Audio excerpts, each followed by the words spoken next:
Hello everyone. Tonight, we're going to explore a powerful path to inner peace and stress relief through Zen Buddhism. Have you ever found yourself overwhelmed by stress, unable to quiet the racing thoughts in your mind, or escape the heavy feeling that weighs you down? We all experience stress in different ways, but the one thing we can agree on is how difficult it can be to find freedom from it. Whether it's work, personal life, or the expectations we place on ourselves, stress seems to be an ever-present companion. But what if I told you there's another way? What if the key to releasing stress isn't about pushing it away, but rather understanding it and learning to let go? Zen Buddhism offers us a gentle yet profound approach to stress relief, one that involves mindfulness, acceptance, and the art of simply being present in each moment. So before you get comfortable, take a moment to like the video and subscribe, but only if you really like what I'm doing here. And if you feel like sharing, drop your location and local time in the comments. I'd love to know where you're tuning in from. Now, let's turn off the lights, turn on the fan for some background music, and enjoy the evening ride together. Stress. It's something we all know too well. It creeps into our lives in various forms. The tightness in our shoulders after a long day, the racing thoughts that keep us up at night, or the constant worry about the future. It's a shadow that never quite leaves us, no matter how much we try to push it away. But what if stress didn't have to control our lives? What if there was a way to release it and find a sense of freedom, peace, and calm? Zen Buddhism offers us a path to understanding and alleviating stress that goes far beyond the conventional methods we often turn to. In Zen, stress isn't just something to manage or avoid. It's a symptom of a deeper issue: the attachment to our desires, fears, and the illusions of control that we cling to so tightly. When we let go of these attachments, stress naturally dissipates, leaving us with a sense of peace and clarity. In our modern world, stress seems almost inevitable. We are constantly bombarded with demands, expectations, and the pressure to perform. The result? Our minds become cluttered with worries about the past, anxieties about the future, and an overwhelming sense of needing to be in control of everything around us. But what if the very thing we're trying to avoid, stress, could become a teacher? What if we could learn to embrace stress not as a burden, but as a guide toward understanding our true selves? Zen teaches us that the root of stress often lies in our attachments. Whether it's our attachment to outcomes, to possessions, or even to the way we think things should be, these attachments create an inner conflict that manifests as stress. Zen offers a different approach. Instead of trying to fight or suppress stress, it invites us to observe it, understand it, and ultimately let go of the attachment causing it. This is the essence of Zen's teaching on stress relief. Think about it. How often do we create stress by worrying about things we can't control? How much energy do we expend trying to change situations that are beyond our influence? Zen encourages us to relinquish the need for control, to let go of the belief that we can dictate every outcome. It teaches us to trust the natural flow of life, to accept things as they are, and to find peace in the present moment. Zen is not about escaping from life's challenges, but about learning how to respond to them with calmness and clarity. It's about realizing that stress is not an enemy to be fought, but a signal that we need to realign ourselves with the present moment. When we let go of the need to control and the attachments that bind us, we free ourselves from the grip of stress. The first step in the Zen path to stress relief is simply awareness. By recognizing when we're feeling stressed and taking a moment to pause and breathe, we begin to break the cycle of automatic stress responses. This simple act of awareness is the beginning of the journey toward freedom from stress. In Zen practice, we learn to observe our thoughts and emotions without judgment, allowing them to come and go without clinging to them. This process of letting go is often referred to as non-attachment in Zen. It's not about becoming indifferent or detached from life, but rather learning to engage with life fully without getting tangled in expectations or fears. When we practice non-attachment, we find that stress begins to lose its power over us. We become less reactive, more grounded, and more present with whatever arises. So how can you begin to incorporate Zen's teachings into your own life to reduce stress?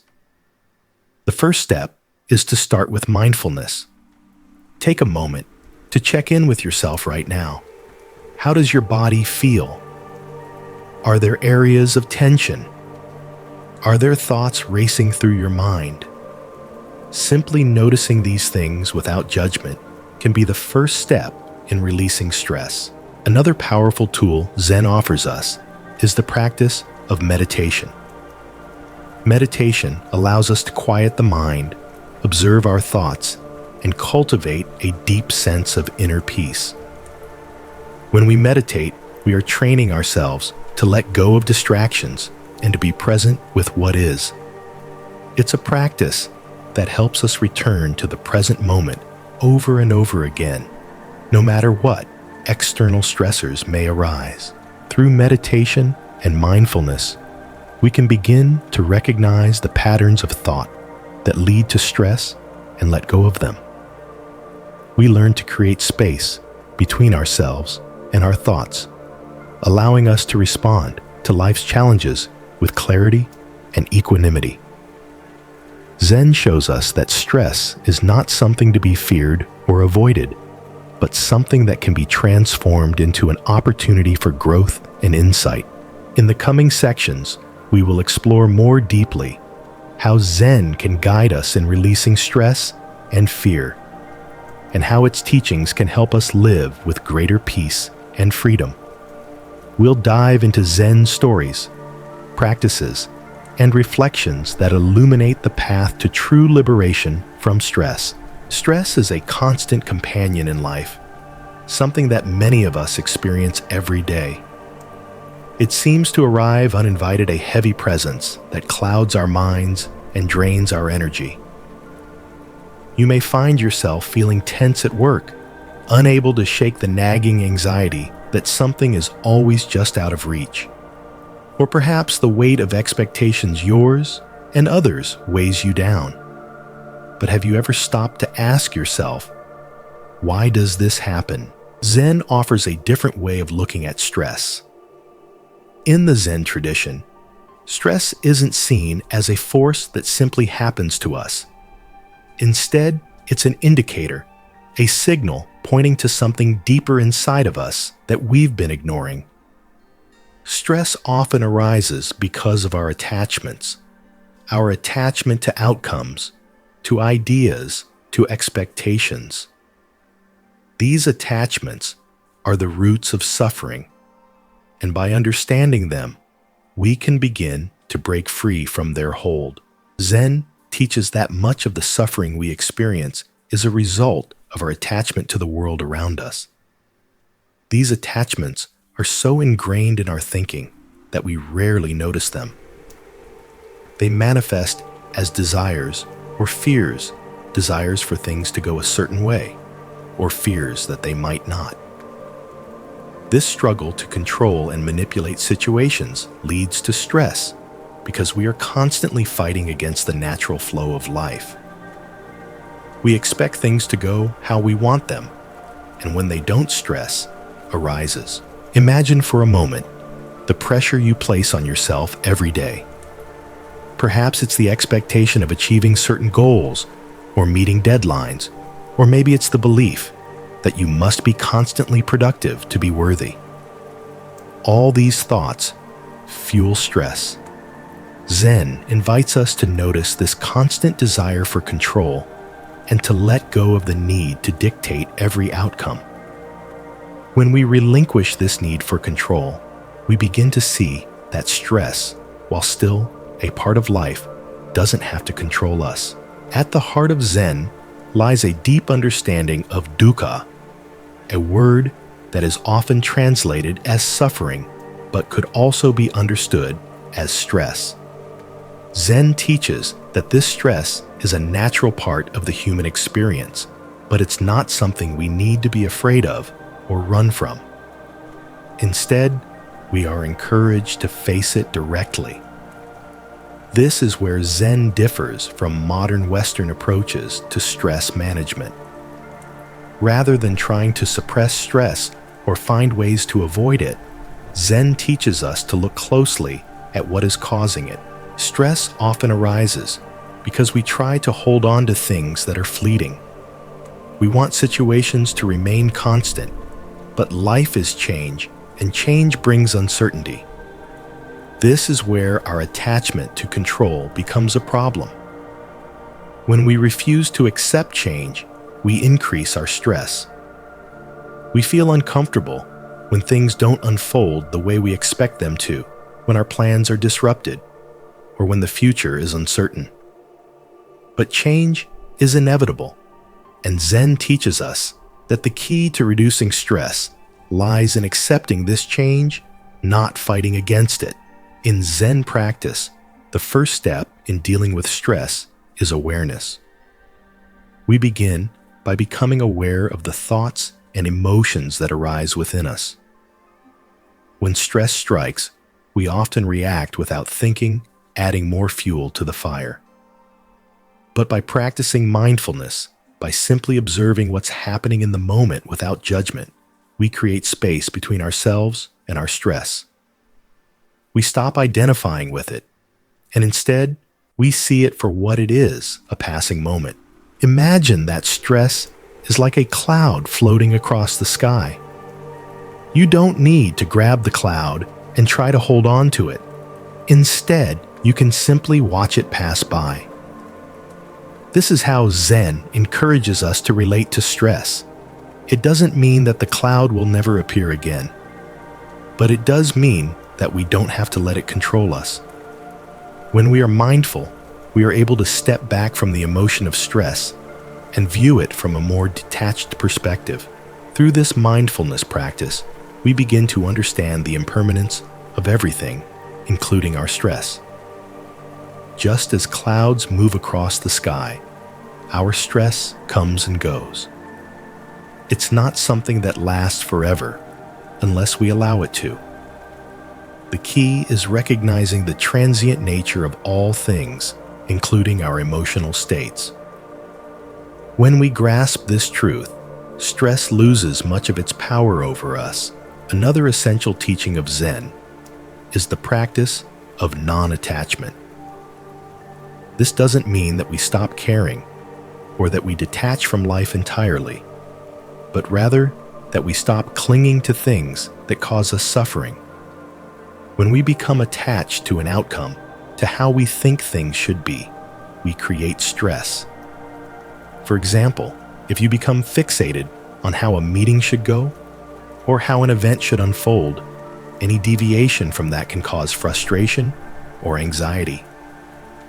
Zen teaches us to release the need to control outcomes and to accept things as they are.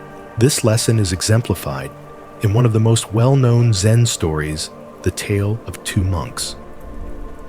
The monks were traveling and came across a woman who needed help crossing a river. One of the monks immediately picked her up and carried her across. Later, the other monk scolded him, saying that their vows prohibited physical contact with women. The first monk calmly replied, "I left her on the other side of the river, but you are still carrying her." The moral of this story is about letting go. The first monk acted without attachment, while the second monk held on to an idea of how things should be, carrying the weight of that attachment, long after the event was over. Stress often stems from our inability to let go. We hold on to past events, past mistakes, or even past worries, and this clinging prevents us from moving forward. Zen offers a path to release these attachments, to let go of the need to control, and to accept life as it comes. When we learn to do, this stress begins to lose its grip on us. By practicing mindfulness and non-attachment, we can transform our relationship with stress. We don't need to eradicate stress from our lives completely, but we can learn to observe it, to accept it, and to let go of the attachments that fuel it. In doing so, we find freedom from the constant tug of stress, and freedom to live in the present moment without the weight of expectation or fear. In our daily lives, we often find ourselves holding on tightly to the reins, desperately trying to control the many aspects of our world. We attempt to manage our careers, our relationships, and even our emotions, hoping that through sheer effort, we can bend everything to our will. But have you ever stopped to wonder what happens when you try too hard to control? The more you tighten your grip, the more the stress accumulates, creating a constant feeling of unease. Zen philosophy offers a different approach, an invitation to relinquish control and embrace life as it comes. The belief that we can control every outcome, every situation, and even every feeling leads to stress, because life by its very nature is unpredictable. Zen teaches us that the more we try to control life, the more we resist its natural flow. In contrast, the practice of letting go allows us to find peace and ease. Letting go of control does not mean that we become passive or indifferent to the world around us. On the contrary, Zen encourages us to engage fully with life, but to do so without clinging to outcomes. It's about acting with intention, but without attachment to the results. When we stop trying to control every detail, we find that life unfolds in ways that are often more Bo. One of the core teachings of Zen is the concept of Wu Wei, which translates as effortless action or non-doing. This is not about doing nothing, but about finding a natural rhythm in life. It is about acting without force or resistance, allowing things to happen as they will while still participating with intention and mindfulness. By aligning ourselves with this natural flow, we imagine the way a river flows. The river doesn't struggle against rocks, nor does it try to change its course according to human will. It flows effortlessly around obstacles, trusting in the wisdom of the path. In much the same way, Zen encourages us to stop struggling against life's natural currents and to trust the process. When we let go of the need to control, we free ourselves from unnecessary stress. Letting go of control begins with awareness. Take a moment to reflect how much of your stress stems from the desire to control. Perhaps it's the pressure to perform at work, the need to have every detail planned, or the desire to manage every aspect of your relationships. These desires are not inherently bad. In fact, they may come from a place of care or responsibility. But the attachment to these desires creates stress, as they hold us in a state of constant worry about outcomes. Zen teaches us to recognize when we are clinging to control and to release that grip. By becoming mindful of these moments, we begin to practice non-attachment. This doesn't mean that we stop caring or that we abandon our goals, but rather that we stop tying our happiness to the outcome. Instead of focusing on controlling the result, Zen asks us to be fully present in the moment, trusting that the process will unfold as it needs to. One Zen story that beautifully illustrates this concept involves a Zen master who was asked by a student, "Master, How can I find peace? The master replied, "Let go of everything you think you need." The student was puzzled and asked, "What should I let go of?" The master pointed to the student's hands and said, "You are holding on to your past, your fears, and your expectations. Let go of these, and peace will find you." The story serves as a reminder that we often hold on to many things that no longer serve us. We carry the weight of past regrets, future anxieties, and expectations about how things should be. All of this adds unnecessary pressure to our lives and contributes to the stress we experience. Letting go is not about disengaging from life, but about releasing the weight of expectations and allowing life to unfold naturally. By letting go, we allow ourselves to experience life more fully. We become less attached to outcomes and more open to the unexpected gifts that life offers. This act of surrender is liberating. It is an invitation to step into the flow of life with grace, without trying to force or control what cannot be controlled. Mindfulness is key in this process of letting go. Through mindfulness, we begin to notice when we are holding on too tightly to outcomes or situations. When stress arises, it is often a sign that we are trying to control something. Rather than reacting to the stress, Zen encourages us to pause, breathe, and observe. When we observe without attachment, the stress begins to dissipate. It is no longer something we need to fight against, but simply a part of our experience. Letting go is not a one-time event, but a continual practice. Each day, we are presented with opportunities to release control, whether it's letting go of the need for a perfect outcome at work or allowing relationships to evolve without trying to force them into a particular mold. As we practice this daily, we find that stress diminishes and peace begins to settle in its place. This process of letting go also requires trust. We must trust that life will unfold as it is meant to, even if it doesn't match our expectations. This trust is not blind. It's a deep understanding that uncertainty is a natural part of life. When we let go of the need to control the future, we find that we are no longer weighed down by the burden of expectations. We can move forward with a sense of openness, embracing whatever comes with equanimity. In letting go of control, we embrace the present moment. We stop living in the future, filled with worry and anxiety about what may or may not happen. Instead, we immerse ourselves in the here and now, accepting life as it is, free from the pressure to shape it into something it may never be. As you move forward, reflect on how much of your stress comes from trying to control situations, people, or outcomes. Can you begin to release that grip? When you let go, you may find that life is more fluid, more peaceful, and far less stressful. It's not about doing less. It's about doing with less attachment.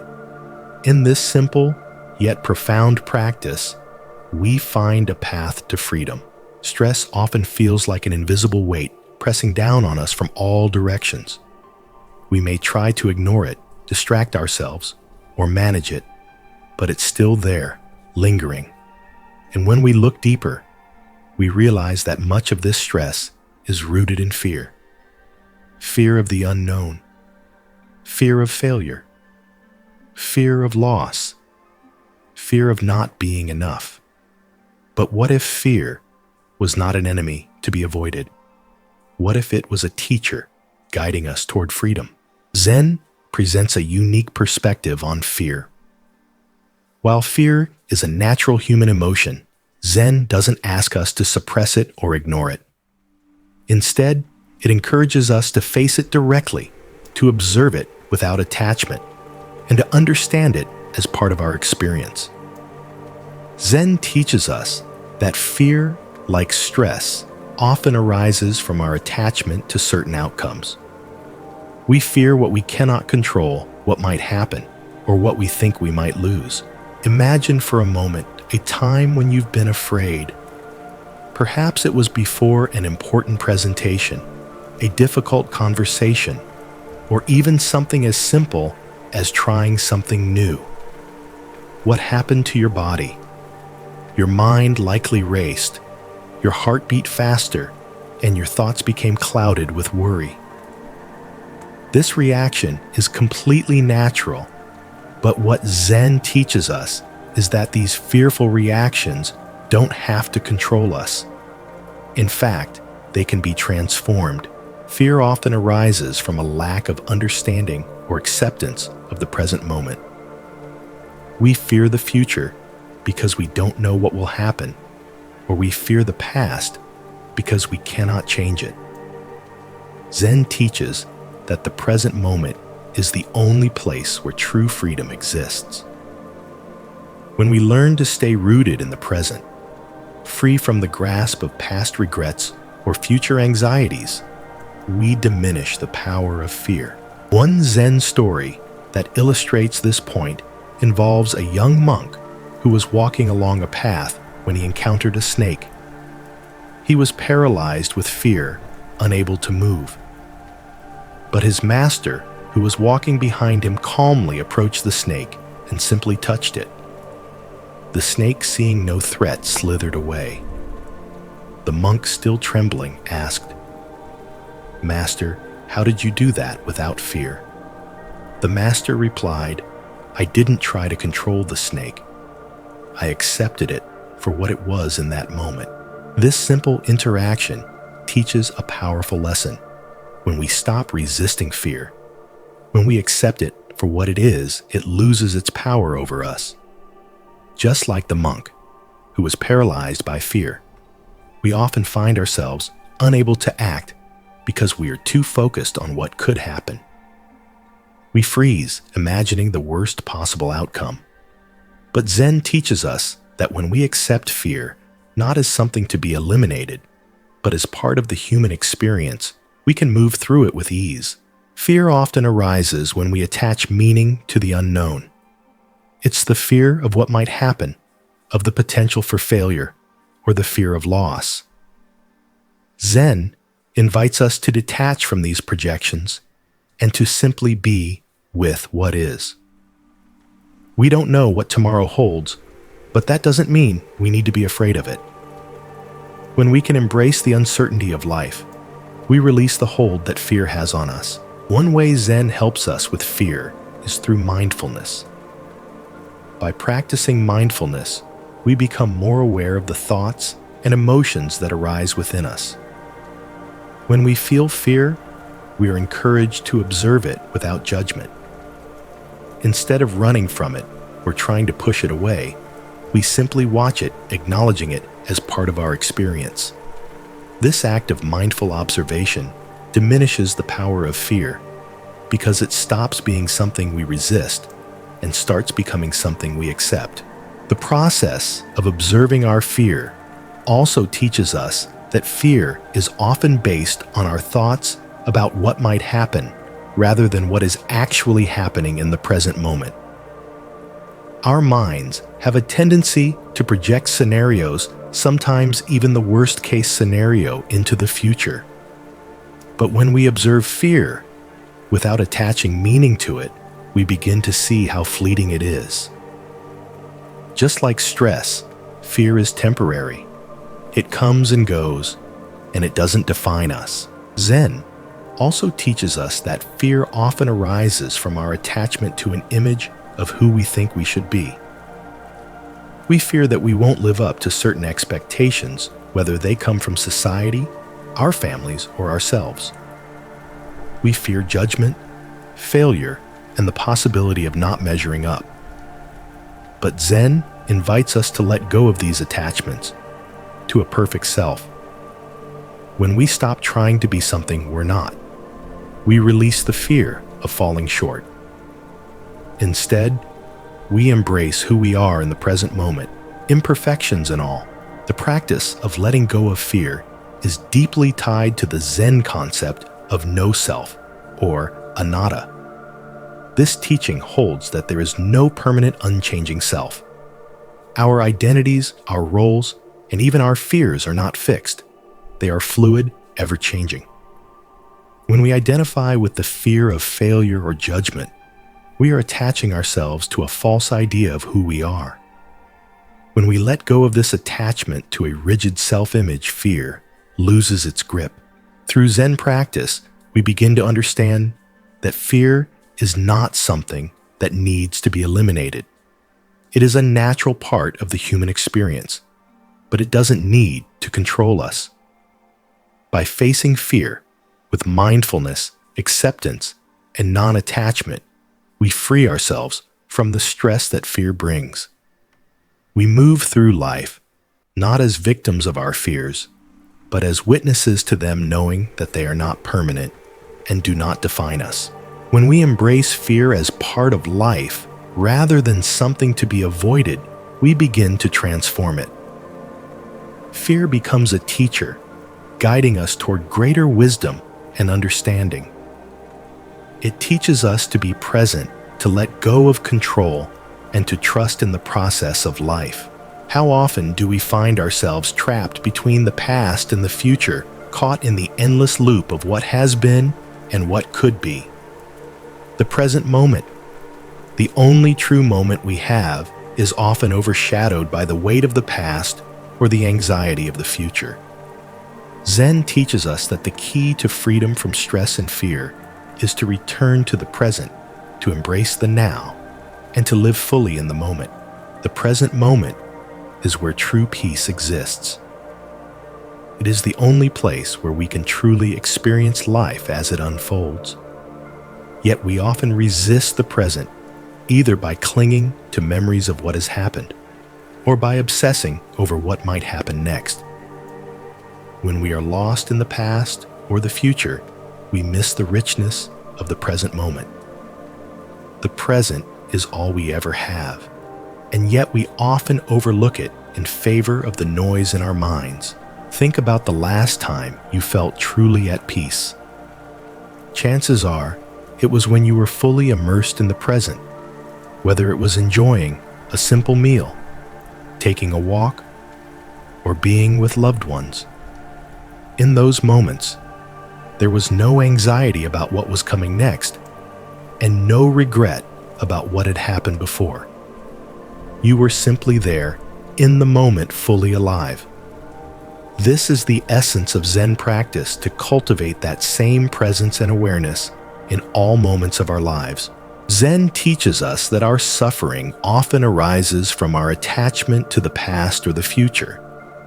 The past is filled with regrets, missed opportunities, and mistakes, while the future is filled with worries and uncertainties.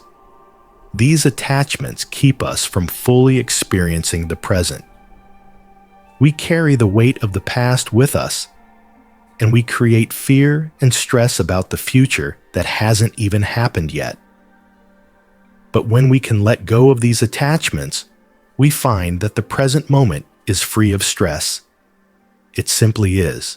The Zen practice of mindfulness is the key to unlocking the present moment. Mindfulness is the practice of being fully present with whatever we are doing, without judgment or distraction. When we practice mindfulness, we stop dwelling on the past or worrying about the future.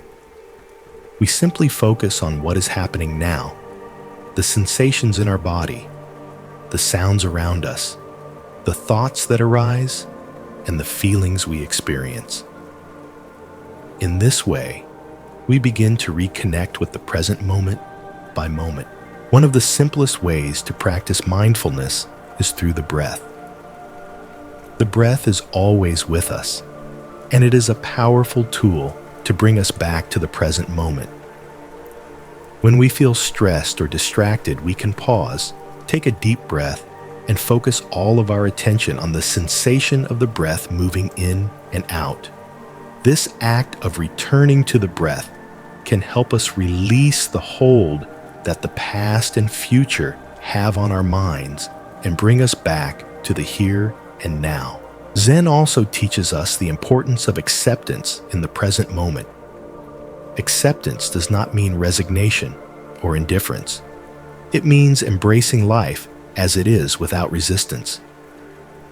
When we resist the present, we create stress. We fight against reality, trying to make it into something it's not. But when we accept what is, we find peace. This acceptance allows us to respond to life with equanimity, even in the face of difficulties or challenges. There is a Zen saying, "The past is already gone. The future is not yet here. There is only the present moment." This teaching reminds us that we cannot change the past and we cannot predict the future. The only place where we have power is in the present. When we stop trying to control the past or the future, we free ourselves from the burden of stress and fear. The present moment becomes our sanctuary, a place of peace and freedom. In Zen practice, we are often encouraged to approach each moment with the mindset of a beginner, an attitude of openness, curiosity, and wonder. The beginner's mind is the opposite of being caught in the past or the future. It is about seeing the world as if for the first time without preconceived notions or judgments. When we approach life with a beginner's mind, we open ourselves to new experiences and new perspectives. We let go of our attachment to how things should be and embrace life as it is. When we bring this beginner's mind into the present moment, we experience life with a fresh sense of wonder. We no longer take the moment for granted, but instead we savor it.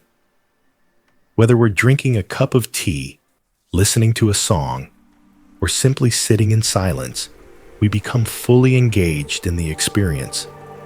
This is the essence of mindfulness, being fully present and awake in each moment without being distracted by the past or the future. One powerful way to practice living in the present is to engage in just doing activities, tasks that require our full attention and presence. It could be something as simple as washing dishes, cleaning the house, or walking in nature. When we do these tasks with full awareness, we enter into the present moment completely. We stop thinking about what happened earlier in the day or what we need to do later. We simply focus on the task at hand, and in doing so, we return to the present moment. Zen teaches us that stress arises when we are not fully present. When we are lost in the past or future, we create a sense of separation from the moment. But when we return to the present, we find peace. The present is where freedom from stress resides. It is the only place where we can experience true calm, because in the present, there is no regret for what has passed and no anxiety about what is to come. As you continue your journey, take note of moments throughout your day when you become lost in the past or future. When you notice this happening gently, bring your attention back to the present. Take a deep breath, feel your body, and reconnect with the here and now. Through this practice, you will begin to experience the freedom that comes from living fully in the present moment. Meditation has long been known as one of the most effective practices for calming the mind and relieving stress. In Zen Buddhism, meditation is not merely a practice to reduce anxiety, but a way of life that fosters deep inner peace, clarity, and mindfulness. For those who struggle with the constant pressure of modern life, meditation offers a much-needed respite, a way to step back from the constant barrage of thoughts and emotions and to simply be in the moment. The essence of meditation in Zen lies in the idea of presence, being fully aware of and immersed in the here and now. Stress often arises when we become entangled in worries about the future or regrets from the past. When we meditate, we learn to shift our focus from the mind's restless chatter and bring ourselves back to the present moment. This return to the present is not just a temporary relief, but a profound shift in how we relate to our stress and to life itself. At the heart of Zen meditation is a practice called Zazen, which literally translates to seated meditation. In Zazen, the practitioner sits in a comfortable yet alert posture with the back straight and the hands resting on the lap. The focus is on the breath. Each inhalation and exhalation becomes the anchor that grounds the mind. As thoughts inevitably arise, the goal is not to suppress them, but to observe them without attachment. Just as clouds pass through the sky, our thoughts come and go, and by observing them without clinging to them, we release their power over us. Meditation in Zen is about simplicity. It is about turning away from the endless cycle of striving and doing, and instead allowing yourself to just be. This simple act of being, of sitting in stillness, of breathing in and out, can be incredibly transformative. In a world that encourages constant activity and achievement, Zen meditation offers a space to step away from this pressure, to let go of the need for results, and to embrace the moment as it is. Stress is often rooted in our attachment to results, outcomes, and expectations. We stress over what might happen, what could go wrong, or how we might fail. But through meditation, Zen teaches us to let go of our need to control everything. We stop clinging to the future or the past, and instead we focus on the only moment we can truly influence, the present. This shift in focus, from the mental chatter of what might happen to the peaceful awareness of what is happening now, is a key element in relieving stress. As you sit in meditation, you may notice that your mind will wander. It is only natural for the mind to drift. But in those moments, you can gently bring your attention back to the breath. This practice of returning to the breath, whenever distractions arise, trains the mind to stay present and focused. Over time, this simple practice of returning to the breath allows us to detach from the constant flow of thoughts that often fuel our stress. Another essential aspect of meditation is cultivating mindfulness. Mindfulness is the practice of being aware of whatever is happening in the present moment, whether it's the sensation of your breath, the feeling of your body sitting, or the sounds around you. The goal is not to force the mind into silence, but to be aware of whatever arises without judgment or reaction.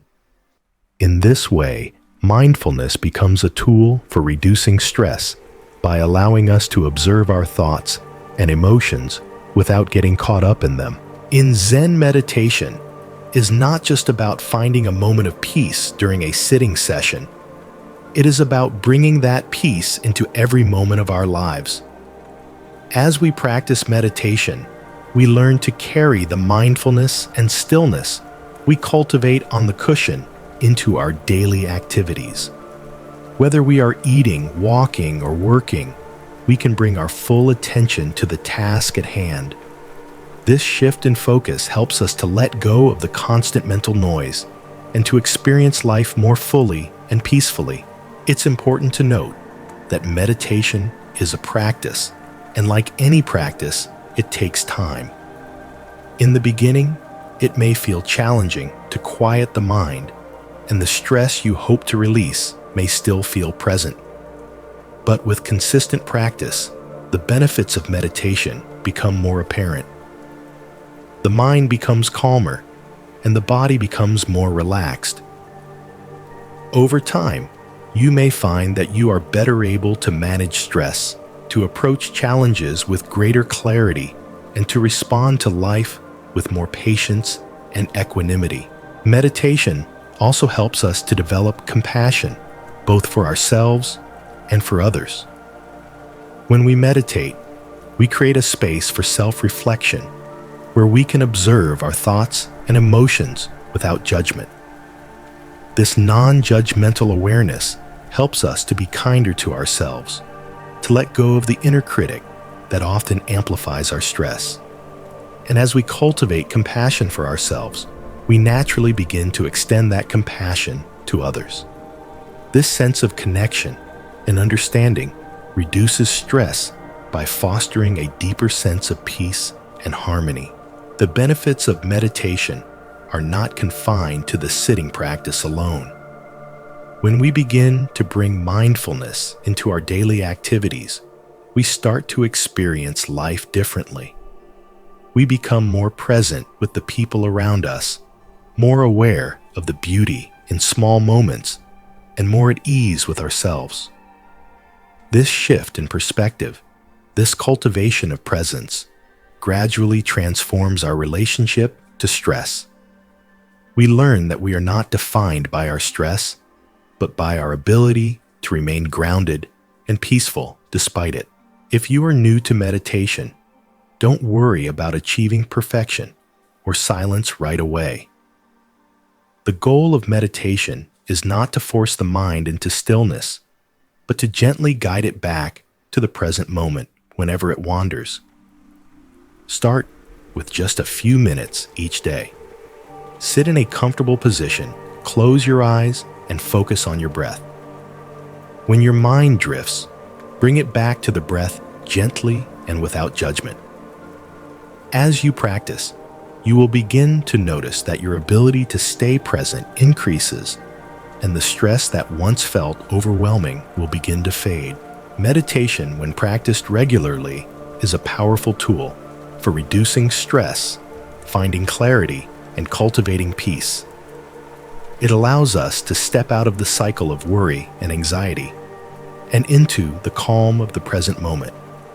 It teaches us to release our attachment to outcomes and to embrace life as it is. Through meditation, we find a refuge from the chaos of the world, and we create the space to simply be, to breathe, and to live with peace and presence. Our minds are powerful. They shape the way we view the world, ourselves, and our experiences. Yet many of us struggle with negative thought patterns that often spiral out of control, creating stress and anxiety. These thoughts may tell us that we are not good enough, that things won't work out, or that we are destined to fail. Such thoughts can easily lead us to a place of fear and frustration. But Zen teaches us a different way, a way of letting go of these negative thoughts, observing them without attachment, and ultimately freeing ourselves from their grip. In Zen, we are taught to observe our thoughts rather than to engage with them. Often, our negative thoughts arise automatically, and we find ourselves trapped in a cycle of self-criticism or worry. These thoughts seem real, and we may even begin to believe that they define us. But Zen offers us the wisdom to see that these thoughts are not the truth. They are just mental formations that come and go. By recognizing their impermanent nature, we can begin to release them. When a negative thought arises, Zen encourages us to approach it with mindfulness. Instead of immediately reacting to it or getting swept away by it, we can simply notice the thought, acknowledge it, and then let it go. This practice is not about suppressing or denying the thought, but rather about seeing it as it is just a thought and not allowing it to control us. The more we practice this, the more we realize that our thoughts are just temporary visitors in our minds, and they do not have to define us. Imagine a cloud drifting across the sky. For a moment, the cloud is dark and ominous, but it will pass. Similarly, negative thoughts may seem heavy and overwhelming at times, but they too will pass. Zen teaches us to observe these thoughts without judgment or attachment. Instead of holding on to them or letting them dictate our emotions, we can simply let them float by, knowing that they do not define who we are or what is true in the present moment. One of the most powerful Zen practices for letting go of negative thoughts is the practice of shikantaza, or just sitting. In shikantaza, the practitioner sits in meditation without focusing on any particular object or thought, simply being present with whatever arises. This practice helps us to cultivate a deep sense of awareness so that when negative thoughts arise, we can observe them without getting caught up in them. We don't try to push the thoughts away, but we don't identify with them either.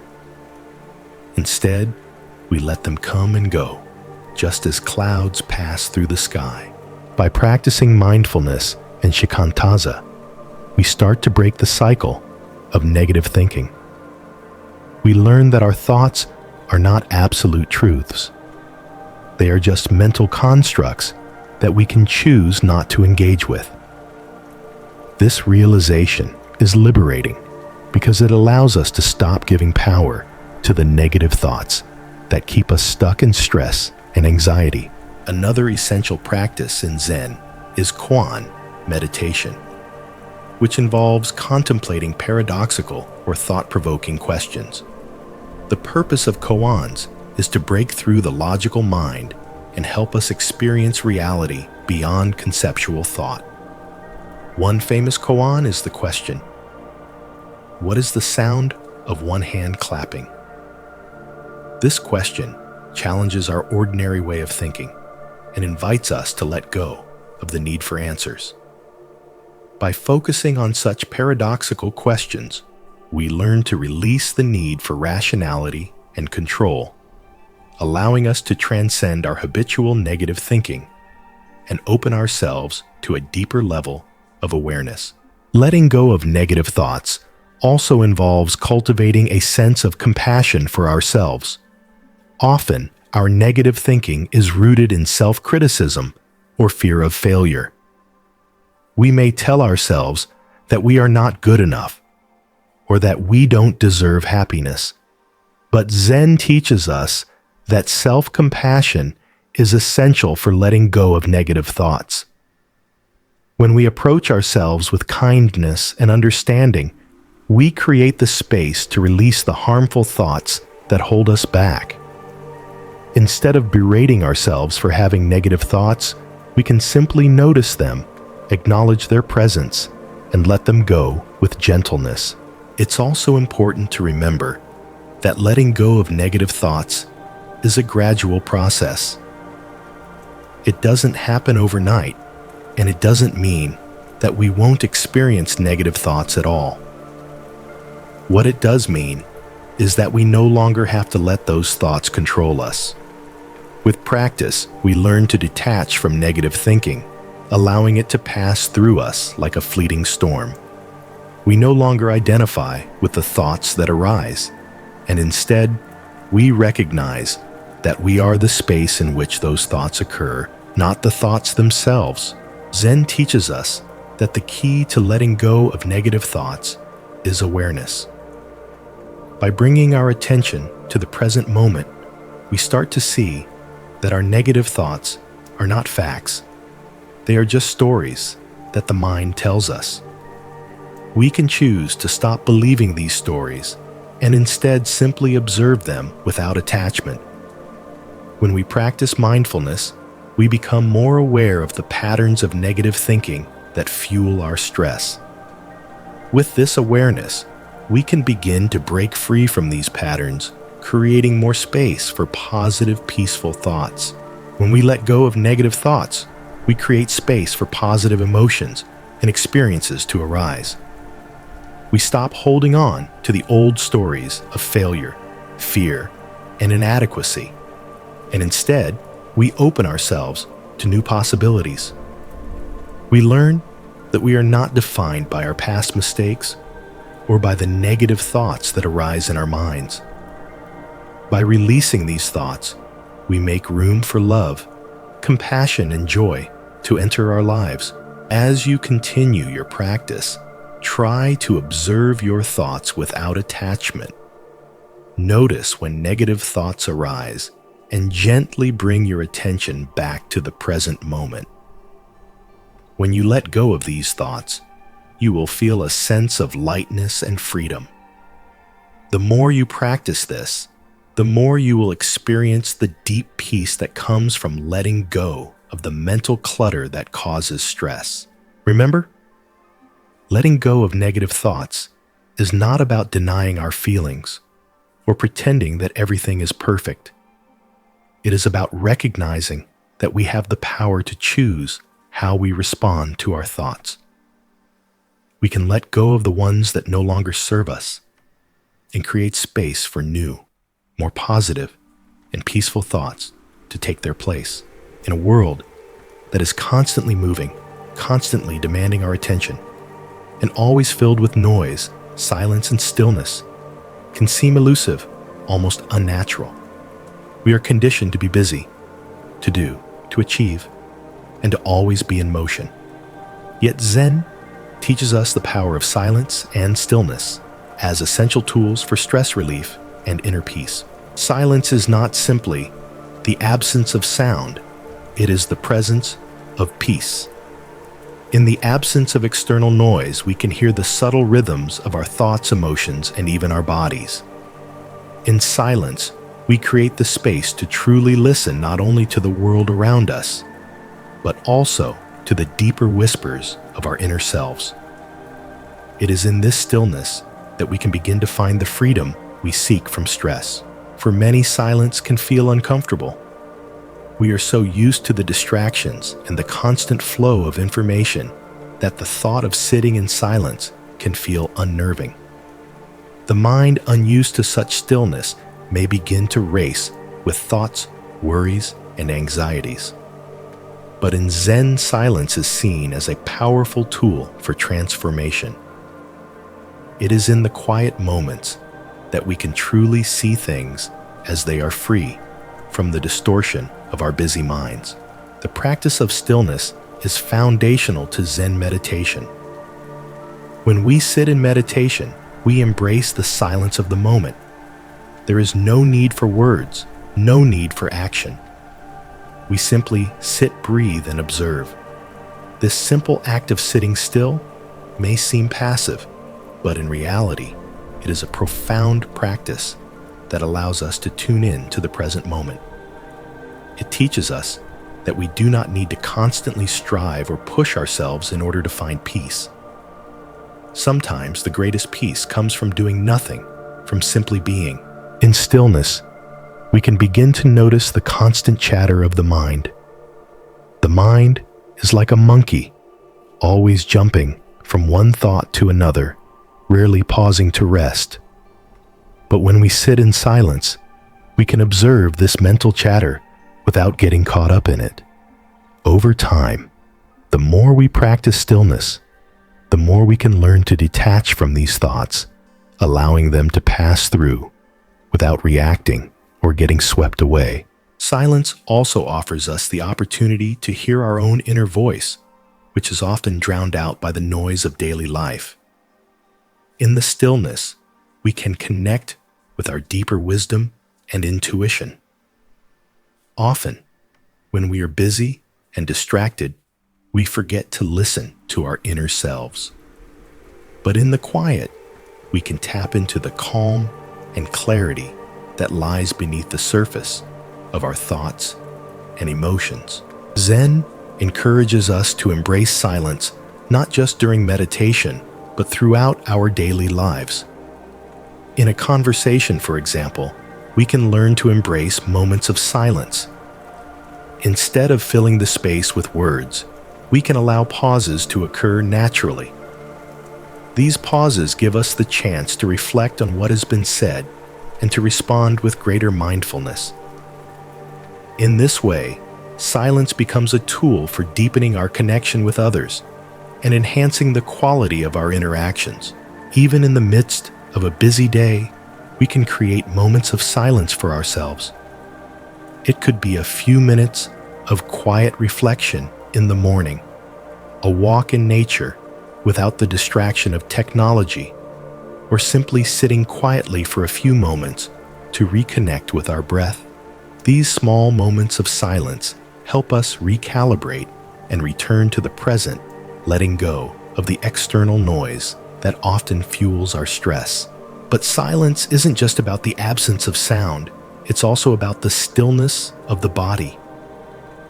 In Zen practice, stillness is not just a mental state, it is also a physical one. The posture we adopt in meditation, sitting with a straight back and relaxed body, is a reflection of the stillness we seek in our minds. When we sit still, we let go of the physical restlessness that often mirrors our mental agitation. This stillness helps to calm both the body and the mind, creating a sense of balance and peace. There is a Zen saying, when you walk, walk. When you sit, sit. But whatever you do, don't wobble. This simple teaching emphasizes the importance of being fully present with whatever we are doing, without distraction or restlessness. When we walk with mindfulness. When we sit with full attention. By embodying stillness in all of our actions, we learn to integrate peace into every part of our lives. In a world that values constant movement and achievement, stillness can be a radical act of rebellion. By choosing to be still, we are not passive. We are actively choosing peace over stress. We are choosing to let go of the need to control everything and allowing life to unfold without interference. This doesn't mean that we stop acting or engaging with the world. It means that we act with greater clarity and mindfulness, rather than being driven by fear, stress, or the need to constantly do. Stillness also teaches us patience. In a world that constantly pushes us to hurry to do more and to achieve faster, stillness reminds us that there is no rush. We don't need to get anywhere. We don't need to prove anything. By sitting still, we remind ourselves that the present moment is enough. It is in this moment that we find peace, freedom, and connection. There is no need to go anywhere else. Everything we seek is already here in the stillness. Over time, the more we practice silence and stillness, the more we come to realize that they are not separate from the world around us. They are the foundation of true presence, and as we cultivate them, we find that our stress begins to melt away. The noise of the world becomes less overwhelming, and we become more grounded, more centered, and more at peace with ourselves.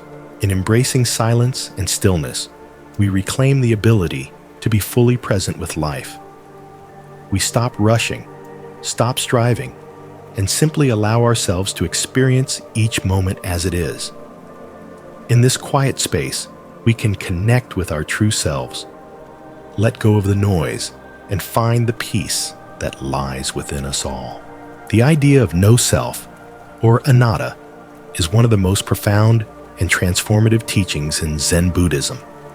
It challenges our deepest assumptions about who we are, our identities, and how we relate to the world. The notion of self is often seen as a fixed and unchanging entity, but Zen asks us to look beyond this illusion and to understand that there is no permanent separate self, only a dynamic process of interconnectedness. In the West, many of us grow up with a sense of a stable, permanent self. We believe that we are the sum of our experiences, memories, and desires.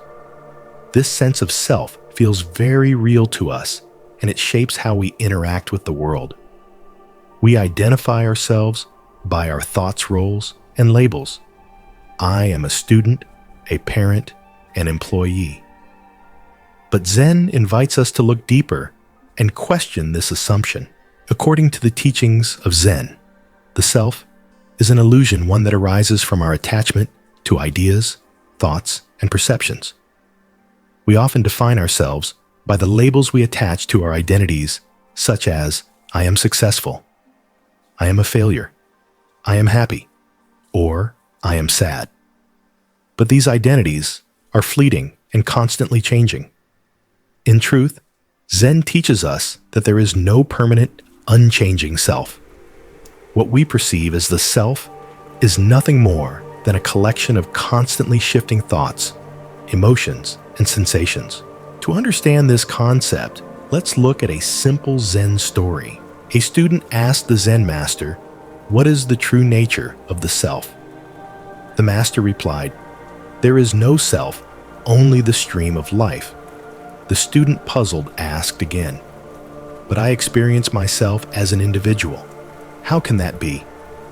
The master smiled and replied, "A river cannot be understood by clinging to one drop of water. Only by seeing the flow of the entire stream can you understand the river's true nature." This story reveals that the self as we typically understand it is like a drop of water in a vast river. It is transient, constantly changing, and cannot exist apart from the larger flow of life. When we cling to the idea of a fixed self, we become trapped in an illusion. But when we recognize that the self is fluid, interconnected, and impermanent, we are freed from the limitations of our attachment to an identity. In Zen Chabayum, no self is not a call to eliminate the sense of self entirely. Rather, it's a teaching to help us recognize the true nature of our existence. The practice of no self invites us to stop identifying with our thoughts, emotions, and labels. Instead of saying, "I am angry," or "I am sad," Zen encourages us to observe these states without attachment. We are not our emotions or thoughts. We are the awareness that observes them. When we stop identifying ourselves with these passing states, we can release their hold on us, reducing stress and creating space for inner peace. The concept of no self also frees us from the burden of ego. The ego constantly seeks validation, recognition, and control. It thrives on comparison, competition, and the desire to prove its worth. But when we let go of the ego and the need to define ourselves, we find that we no longer need to prove anything. We can simply be. This freedom from ego is one of the most liberating aspects of Zen practice, as it allows us to live without the constant pressure of trying to maintain a certain image or identity. This is not to say that Zen advocates for a complete lack of self-awareness. On the contrary, Zen practice encourages us to be fully present with our experience, whether we are eating, walking, or interacting with others. The key difference is that when we practice no self, we no longer cling to the idea that we are a separate permanent entity. Instead, we become aware of our interconnectedness with everything around us. In this state, we experience life as a continuous flow, rather than as a series of isolated fixed events. The concept of no self also encourages us to embrace change. In our everyday lives, we often resist change. We cling to the past, fearing that we will lose our sense of self if things change too much. We may worry about aging, losing relationships, or shifting circumstances. But Zen teaches us that change is the natural state of existence. Just as a river constantly flows, so too do our lives and identities evolve. By accepting this impermanence, we free ourselves from the fear of change and the stress that comes with it. In addition to helping us reduce stress, the understanding of no self can also transform the way we relate to others. When we see that the self is not a fixed, isolated entity, we begin to recognize the interconnectedness of all beings. We realize that the boundaries between self and other are not as rigid as we once thought. This understanding fosters empathy, compassion, and love as we come to see ourselves in others and vice versa. When we let go of the attachment to a permanent self, we also let go of the need to judge others. The judgments we hold about others are often reflections of our own fears and insecurities about ourselves. But when we release our attachment to a fixed identity, we begin to see others as they truly are, just as fluid and interconnected as ourselves. In this way, the practice of no self creates greater harmony in our relationships as we learn to accept others without judgment. The practice of no self ultimately leads to a profound sense of freedom. We are no longer bound by the roles, labels, and identities that we once clung to.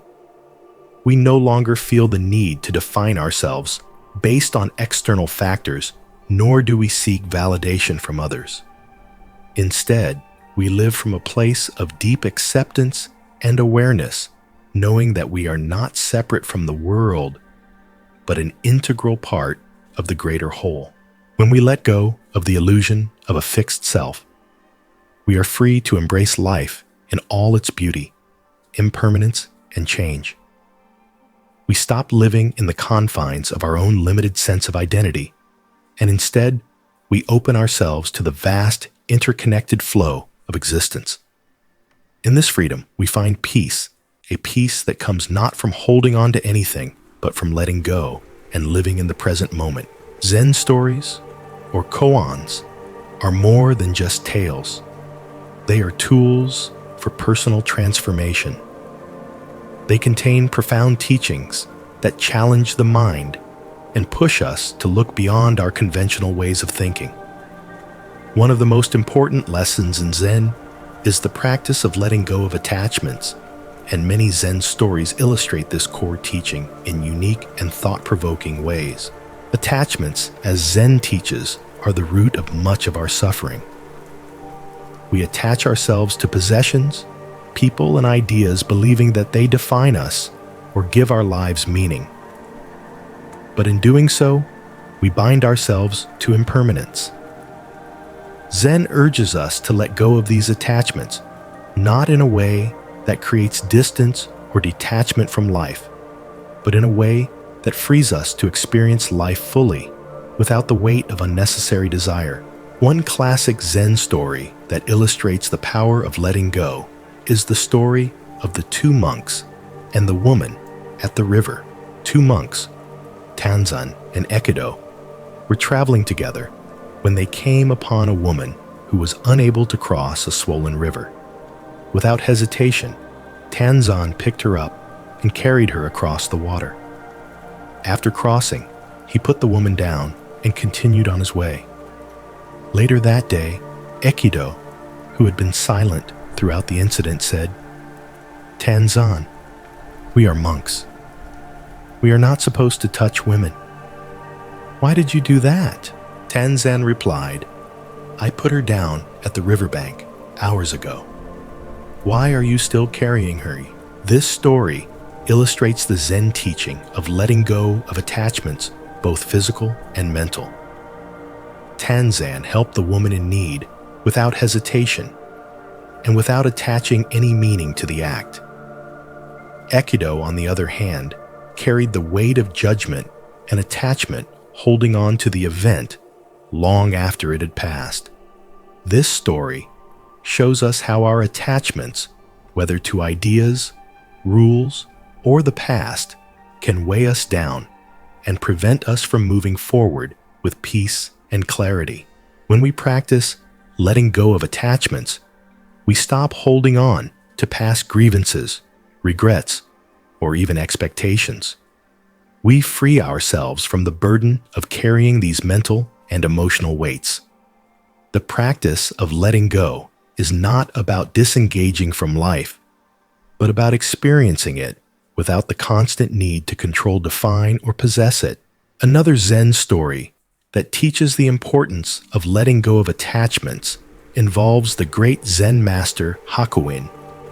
One day, a young woman in the village claimed that Hakuin was the father of her child. The village was shocked, and the woman's accusations were accepted as truth. Hakuin, without arguing or defending himself, simply said, "Is that so?" As the months went by, Hakuin accepted the child and cared for it without complaint. Eventually, the true father was revealed, and the village came to apologize to Hakuin for the slander. When they came to ask him how he felt, Hakuin replied, "Is that so?" This story speaks to the deep wisdom of letting go of attachment to our reputation and to the judgments of others. Hakuin did not cling to his image or attempt to protect his honor. He let go of the need to defend himself, accepting whatever came without resistance.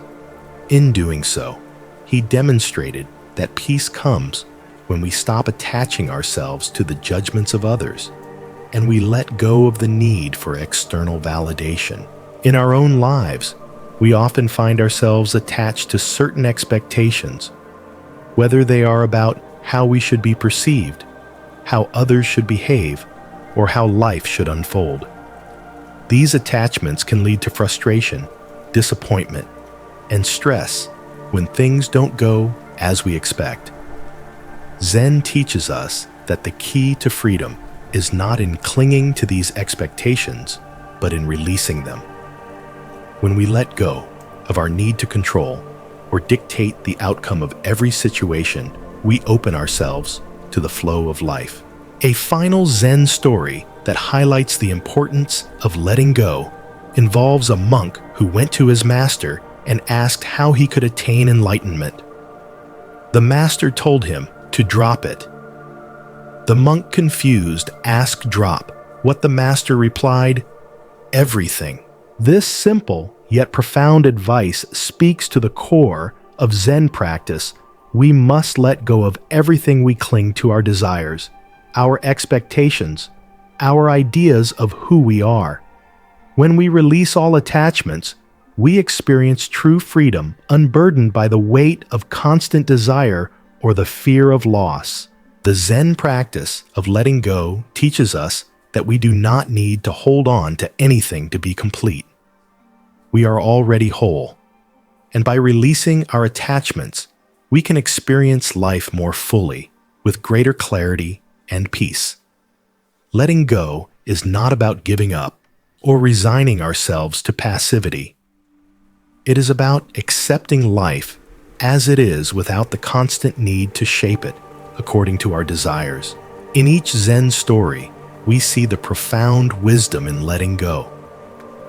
Whether it's letting go of past actions, the need to defend ourselves, or our attachments to outcomes, Zen teaches us that true peace arises when we release the mental and emotional weights we carry.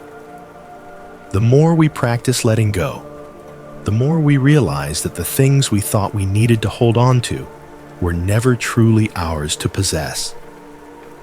Life flows freely when we stop clinging, and in this flow, we find the deepest peace. One of the central teachings of Zen is acceptance, the practice of accepting things as they are without resistance or judgment. Acceptance is often misunderstood as passivity, as if we are simply resigning ourselves to whatever comes. But in the Zen tradition, acceptance is not about giving up or becoming indifferent. It is about embracing reality in its entirety, without the filters of our desires, fears, or expectations. Through this practice of acceptance, Zen offers us the freedom to be at peace with whatever arises in our lives. Acceptance begins with the recognition that life is impermanent and things are constantly changing. The events and circumstances that we encounter in life are not always what we expect or want. We face difficulties, challenges, and moments of discomfort. Yet Zen teaches us that peace does not come from avoiding or resisting these challenges, but from accepting them as they are. When we accept life's ups and downs, we stop struggling against the natural flow of existence and allow ourselves to be present with whatever is. Think for a moment about the stress you feel when things don't go as planned. Maybe you experience frustration when a project doesn't go smoothly or when someone lets you down. We often resist these circumstances trying to control the outcome or wishing things were different. But Zen teaches us that stress arises when we cling to an image of how things should be rather than accepting what is. In Zen, we learn to stop resisting the present moment. Instead of wishing for things to be different or for circumstances to change, we learn to accept life as it unfolds. This doesn't mean that we become passive or that we stop striving for improvement.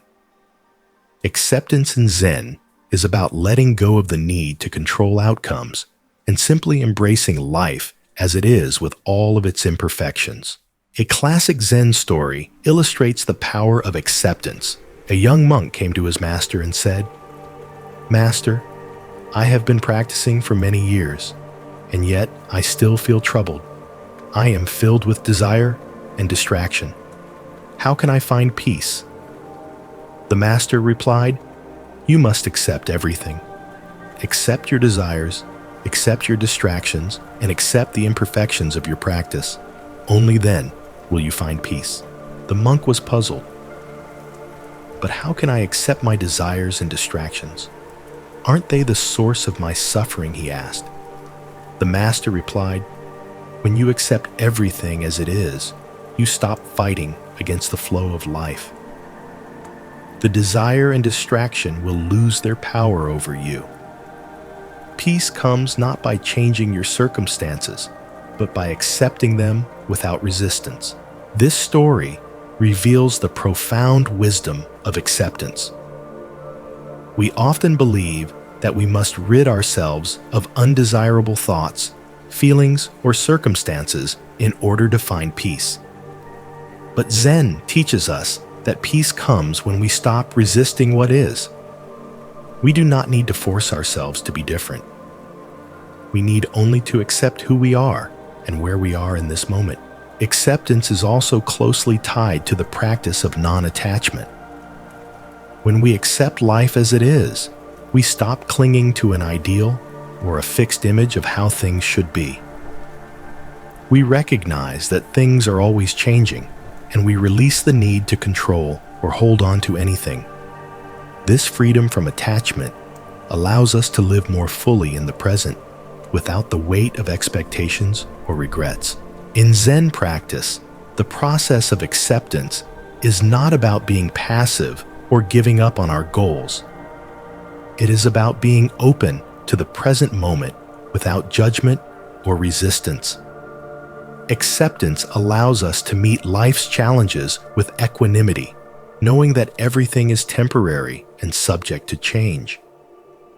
When we practice acceptance, we can face difficulties with a sense of inner calm, knowing that these challenges are simply part of the flow of life. Acceptance also means accepting ourselves as we are without judgment or self-criticism. In a world that constantly tells us to strive for perfection, it can be difficult to accept our flaws and imperfections. But Zen teaches us that true peace comes when we stop judging ourselves and accept ourselves as we are. We don't need to be perfect to find peace. In fact, it is through accepting our imperfections that we can experience true freedom. One Zen saying captures this teaching beautifully. "The moon does not judge the cloud that passes by. Just as the moon shines peacefully without judgment regardless of the clouds that pass in front of it, we too can learn to accept whatever arises in our lives without judgment. We do not need to label experiences as good or bad. We can simply experience them as they are and let them go as they pass." Acceptance also means accepting others as they are.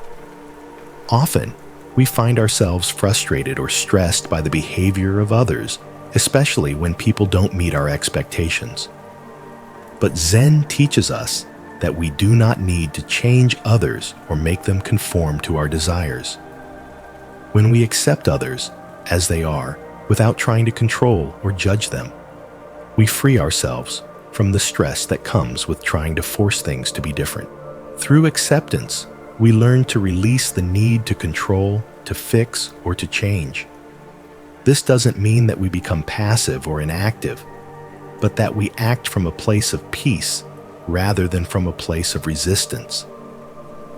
When we stop fighting against life, we find that things unfold naturally and stress begins to dissolve. Acceptance allows us to live more freely in harmony with the world around us. The practice of acceptance also helps us cultivate gratitude.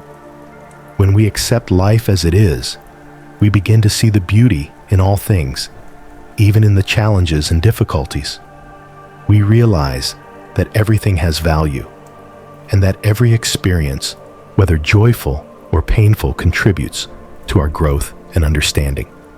Acceptance opens the door to a deeper appreciation of life and allows us to find peace in the present moment.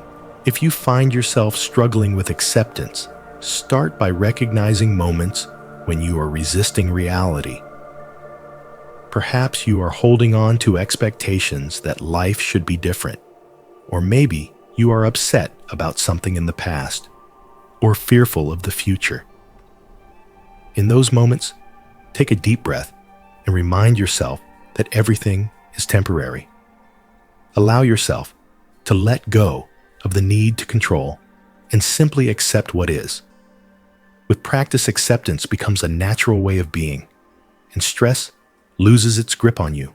Zen teaches us that the path to peace is not through resistance, but through acceptance. When we accept life as it is, we stop fighting against the flow of existence and embrace the present moment with open arms. Through acceptance, we find the freedom to live fully without the weight of expectations, judgments, or desires. It is in this acceptance that we experience true peace and freedom from stress. The breath is the most fundamental aspect of our existence, yet it is often something we take for granted. We breathe constantly, yet most of us are unaware of the simple but powerful connection between our breath and our state of mind. Zen teaches us that the breath is not just a biological process. It is a gateway to deep, calm mindfulness and present moment awareness. By learning to focus on the breath, we can unlock a powerful tool for stress relief and inner peace. In Zen, the breath is central to meditation practice. The act of breathing in and out is used as an anchor to bring our attention to the present moment. When we focus on the breath, we are brought back to the body, back to the now, and away from the distractions and worries of the mind. The breath becomes the touchstone for mindfulness, helping us to remain grounded and calm no matter what is happening around us. The breath is always with us, yet it is often unnoticed. In moments of stress or anxiety, our breath becomes shallow and rapid, reflecting the tension and agitation in our minds. But when we consciously slow down our breath, we signal to the body and mind that it is time to relax. By taking deep, slow breaths, we can calm the nervous system and reduce the physiological symptoms of stress, such as a racing heart or tightness in the chest. One Zen teaching emphasizes the importance of watching the breath. In this practice, we observe the natural rhythm of our breath without trying to control it. We notice the sensation of the air entering and leaving the body, the rise and fall of the abdomen, and the subtle changes in the flow of breath. As we observe, we let go of any judgments or expectations, simply allowing the breath to be as it is. This practice of mindful breathing has a profound effect on the mind. It draws our attention away from the constant flow of thoughts and worries and brings us into the present moment.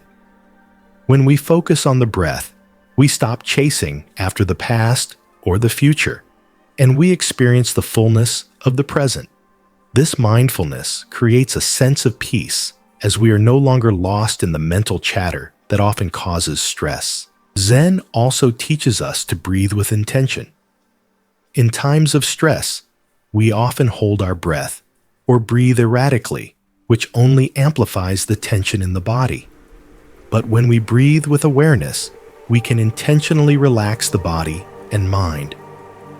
A deep, conscious breath is a signal to ourselves that we are present, safe, and at ease. With each breath, we bring our attention back to the here and now, and we allow ourselves to release the weight of stress. A simple Zen breathing practice involves counting the breath. As you inhale, silently count 1. As you exhale, count 2.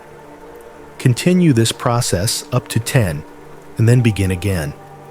If your mind wanders gently, bring your attention back to the breath and the counting. This practice helps to focus the mind, and it can be incredibly calming, especially in moments of stress or anxiety. Another Zen technique for calming the mind is to practice deep belly breathing, also known as diaphragmatic breathing. This involves breathing deeply into the abdomen, allowing the breath to fill the lower part of the lungs. As you inhale, imagine the breath filling your body from the bottom up, expanding the abdomen. As you exhale, allow the abdomen to soften and the air to gently leave the body. This deep, slow breathing activates the parasympathetic nervous system, which calms the body and reduces stress. By incorporating mindful breathing into our daily routine, we can create a sense of calm and presence that carries us through even the most challenging situations. Whenever you feel stressed, anxious, or overwhelmed, take a moment to focus on your breath. Close your eyes, breathe deeply, and bring your awareness to the sensation of the air entering and leaving your body. With each breath, let go of tension and return to the present moment. Breathing is not just about calming the body, it is also about cultivating a sense of awareness and connection to the present. In Zen, the breath is seen as a reminder of the impermanence of life. With each inhale, we experience the fullness of life in that moment. And with each exhale, we release what no longer serves us, letting go of the past and making space for the present. In moments of stress, our tendency is often to react impulsively to hold our breath or to breathe shallowly in response to the discomfort. But Zen teaches us that by breathing mindfully and with intention, we can break this cycle of stress. We can use the breath as a tool to pause, to reset, and to come back to a state of calm. The breath is always available to us, a constant reminder of our connection to the present moment. The more we practice mindful breathing, the more we begin to experience its transformative effects. We learn to breathe with awareness, letting go of the tension and stress that accumulate in the body. We learn to be more present with ourselves, to cultivate a sense of peace that is not dependent on external circumstances, but on our ability to remain grounded in the breath. In Zen, the breath is both a simple and profound practice. It is a reminder that peace is always available to us, even in the midst of chaos. The breath is our anchor, our touchstone, and our guide back to the present moment. By returning to the breath, we find a refuge from the stress of the world and a pathway to true freedom.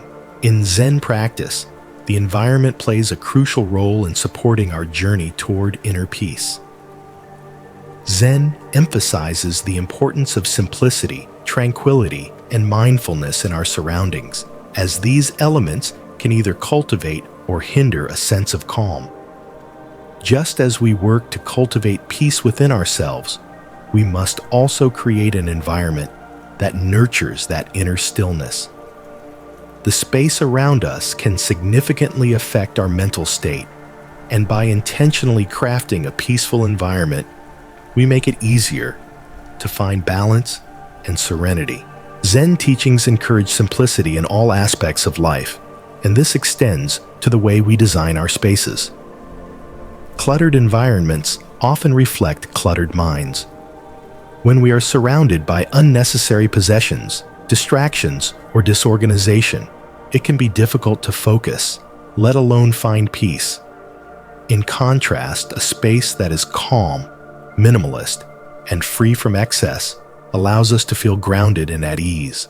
Think about a room where you feel at peace. Maybe it's a quiet corner of your home, a place in nature, or a peaceful temple. What makes it so calming? Chances are, it's the simplicity, the lack of distraction, and the sense of order. Zen monks have long recognized the importance of a clean, uncluttered environment for meditation and contemplation. In fact, many Zen monasteries are designed with minimalism, in mind simple wooden floors, bare walls, and only the essentials. This simplicity creates a space where the mind can rest and focus free from the clutter of modern life. Creating a peaceful environment starts with decluttering. It's not just about getting rid of things we don't need. It's about creating space for tranquility. When we eliminate excess possessions, we remove distractions that pull our attention away from the present moment. Zen encourages us to keep only those things that are essential and meaningful, and to discard the rest. This act of letting go of physical clutter mirrors the mental and emotional process of letting go of attachments. By simplifying our surroundings, we create a space that is conducive to mindfulness and meditation. Another important element in creating a peaceful environment is lighting. The quality of light in a room can deeply affect our mood and energy levels. In Zen spaces, natural light is often preferred as it creates a warm and inviting atmosphere. Light should be soft and gentle, not harsh or overwhelming. Consider how the light in your environment affects your state of mind. Do bright artificial lights make you feel tense or agitated, or do soft, natural light and shadows create a sense of peace and calm? Adjusting the lighting in your space to suit your needs can have a profound impact on your ability to relax and focus. Sound is also an essential element of a peaceful environment. In Zen practice, silence is highly valued, but silence does not mean the absence of all sound. Rather, it refers to a state of calm and awareness where external noise doesn't disturb the mind's inner peace. Gentle sounds like the rustling of leaves, the sound of a flowing stream, or the soft hum of a fan can help create a peaceful ambiance. On the other hand, loud jarring noises can contribute to stress and agitation.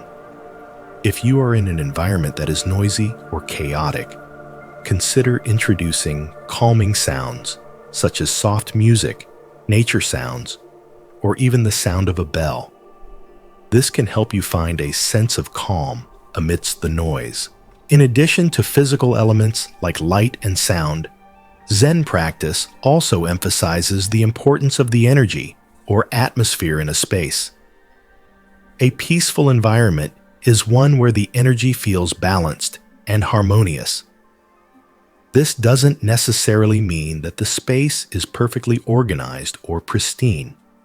It's about the intention behind the space and the care that has been put into creating a calming atmosphere. A space where we meditate or relax should invite a sense of stillness and peace rather than excitement or anxiety. One of the most powerful tools in creating a peaceful environment is mindfulness. When we are mindful of our surroundings, we begin to see the beauty in simplicity and the potential for peace in any space. We don't need to have a perfect Zen-inspired room to create peace. We can find peace in the space we already have, simply by approaching it with mindfulness and intention. Take a moment each day to sit quietly in your space noticing the sounds, the light, and the objects around you. How do they make you feel? Do they support your sense of peace, or do they distract you? By bringing mindfulness to our environment, we can transform any space into one that nurtures calm and stillness. Another way to create a peaceful environment is through the use of ritual. Zen often incorporates simple rituals such as lighting incense, arranging flowers, or practicing bowing to create a sense of reverence and mindfulness.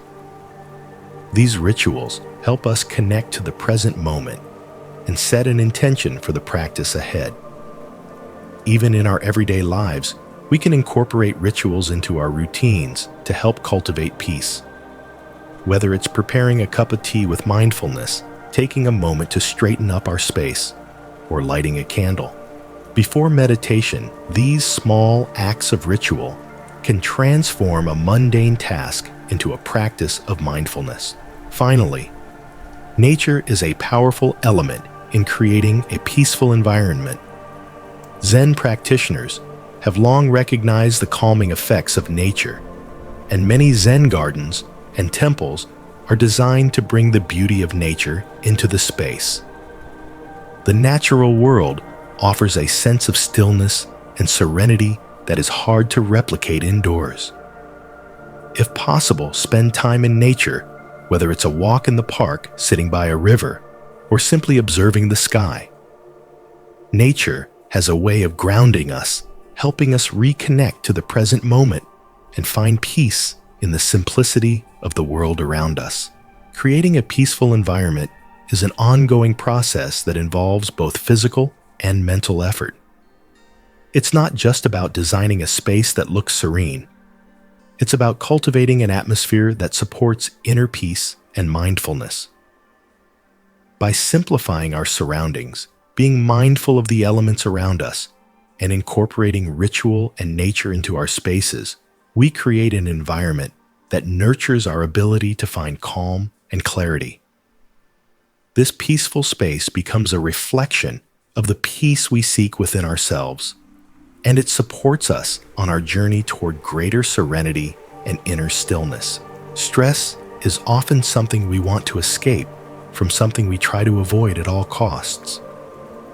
When stress arises, we naturally want to fix it, to change it, to remove it from our lives. But Zen offers us a radically different approach. Instead of running away from stress or fighting against it, Zen invites us to sit with it, to be present with stress without resistance. In doing so, we can learn from it, understand it, and ultimately transform it. The first step in this Zen practice is simply awareness. When stress arises, our immediate reaction is often to either ignore it or try to push it away. We might distract ourselves with work food or technology, hoping the stress will go away on its own. But in Zen, we are encouraged to face our stress directly, to acknowledge its presence without judgment. By simply noticing stress as it arises, we take the first step toward transforming it. Zen practice teaches us that stress is not inherently bad. It is simply a signal, a message from our mind and body that something is out of balance. When we resist stress, we make it stronger as we fight against the very thing that is trying to bring our attention to something important. Instead of pushing it away, Zen invites us to embrace the stress, to sit with it, and to explore it with curiosity and compassion. Being with stress does not mean that we should allow ourselves to become consumed by it or to let it define us. Rather, it means acknowledging that stress is a part of our experience in this moment without judgment or resistance. We stop labeling stress as good or bad and instead observe it as it is. We recognize that stress is temporary, just like any other emotion or experience. By being present with stress, we create the space for it to dissipate naturally without trying to force it away. One Zen story that illustrates this practice of being with stress is the story of a Zen master who was asked by a student, "How can I deal with stress and anxiety?" The master replied, "When stress arises, sit with it. Let it be with you, but don't let it define you. When you sit with it, you will see that it has no real power over you." This teaching speaks to the heart of Zen's approach to stress. We do not need to push stress away or fix it. Instead, we simply need to be present with it, observe it, and allow it to move through us. By doing so, we come to realize that stress is not something we need to fear or resist. It is just another experience in the flow of life. When we stop fighting against stress, it loses its grip on us. Another essential aspect of the Zen practice of being with stress is the cultivation of mindfulness. Mindfulness allows us to be fully present with whatever arises, including stress. When we are mindful, we can observe the physical sensations of stress in the body, the thoughts that accompany it, and the emotions that come up without getting overwhelmed by them. Through mindfulness, we learn to detach from the stress itself, recognizing that we are not the stress, but the observer of it. For example, when we feel the tightness in our chest or the tension in our shoulders, instead of reacting with anxiety or frustration, Zen teaches us to notice these sensations with curiosity. We simply observe the sensations in the body without judgment, acknowledging that they are temporary and part of our experience in that moment. Through this practice, we learn to stop identifying with the stress and instead become the observer of it, which creates space between us and the stress. In Zen, stress is also seen as a teacher. Rather than viewing stress as something negative to be avoided, Zen encourages us to learn from it. When stress arises, it often points to areas in our lives that need attention or balance. It may indicate that we are overextended, that we are holding on to something too tightly, or that we are out of sync with our true desires. By being present with stress, we begin to understand its underlying causes, and through this understanding, we can make more conscious choices to bring our lives into greater harmony. This approach of being with stress also encourages us to cultivate compassion for ourselves. Often when we are stressed, we are critical of ourselves, believing that we should be able to handle everything with ease. But Zen teaches us that stress is a natural part of being human, and we do not need to criticize ourselves for feeling it. Instead of adding to the stress with self-judgment, we practice self-compassion, acknowledging that we are doing the best we can in a difficult situation. Through this compassion, we allow ourselves the space to simply be without the added pressure of perfection. The Zen practice of being with stress also teaches us patience.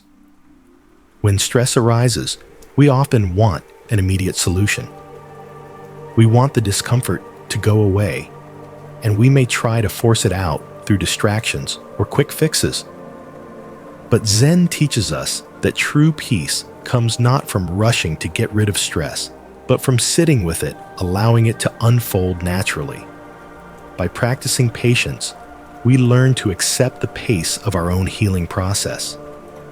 We come to realize that stress is not something that needs to be fixed, but something that can be transformed through presence awareness and compassion.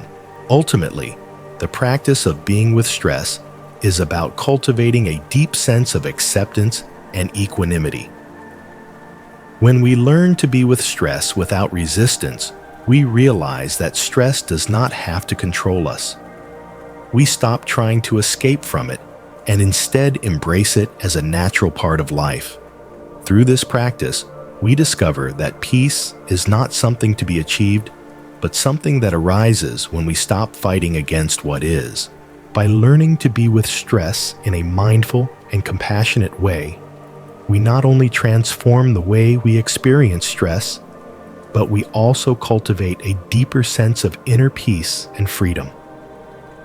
We realize that we are not defined by our stress, but by our ability to be present with it and to let it pass, just as all experiences eventually do. In this way, Zen offers us the ultimate freedom, the freedom to be with whatever arises without judgment, without fear, and with the understanding that all things, stress included, are impermanent.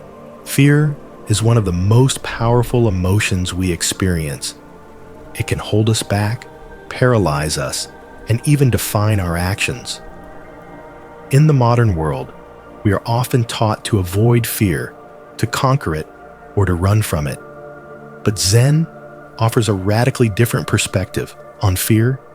It encourages us to view it not as an enemy to be vanquished, but as a teacher to be understood. Zen invites us to look fear in the eye, to sit with it, and to learn from it rather than letting it control us. Fear arises in response to perceived threats, whether real or imagined, and it is a natural part of being human. In small doses, fear can be helpful, alerting us to danger and prompting us to take action. But in many cases, fear is out of proportion to the situation at hand.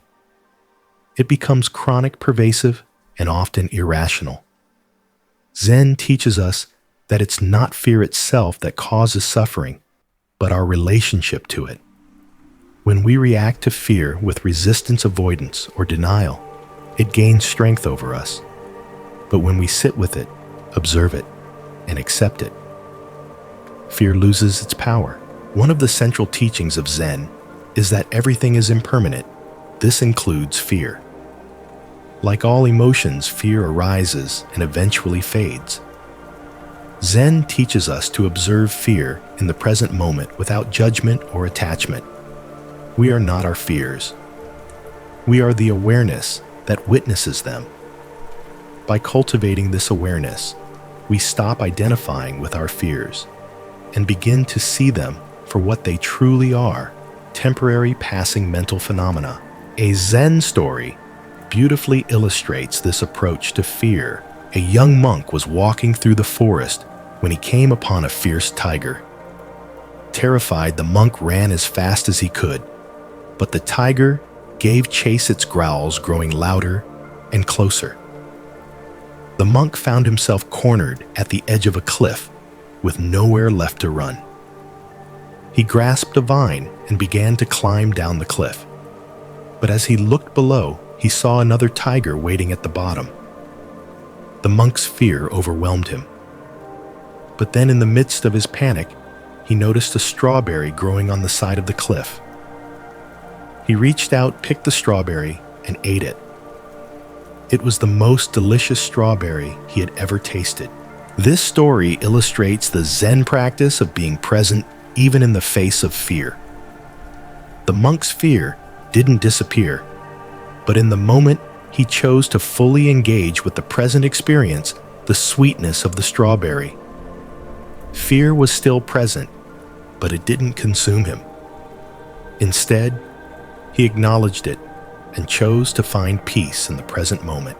Zen teaches us that fear is a part of life, but it does not need to define us. We can acknowledge fear when it arises and choose not to be controlled by it. Just as the monk did, we can find moments of peace and clarity even in the midst of fear. Fear may arise, but it doesn't have to shape our experience of life. One of the most powerful practices in Zen for transforming fear is mindfulness. Mindfulness allows us to observe our thoughts and emotions without reacting to them. When we are mindful of our fear, we stop allowing it to control our actions.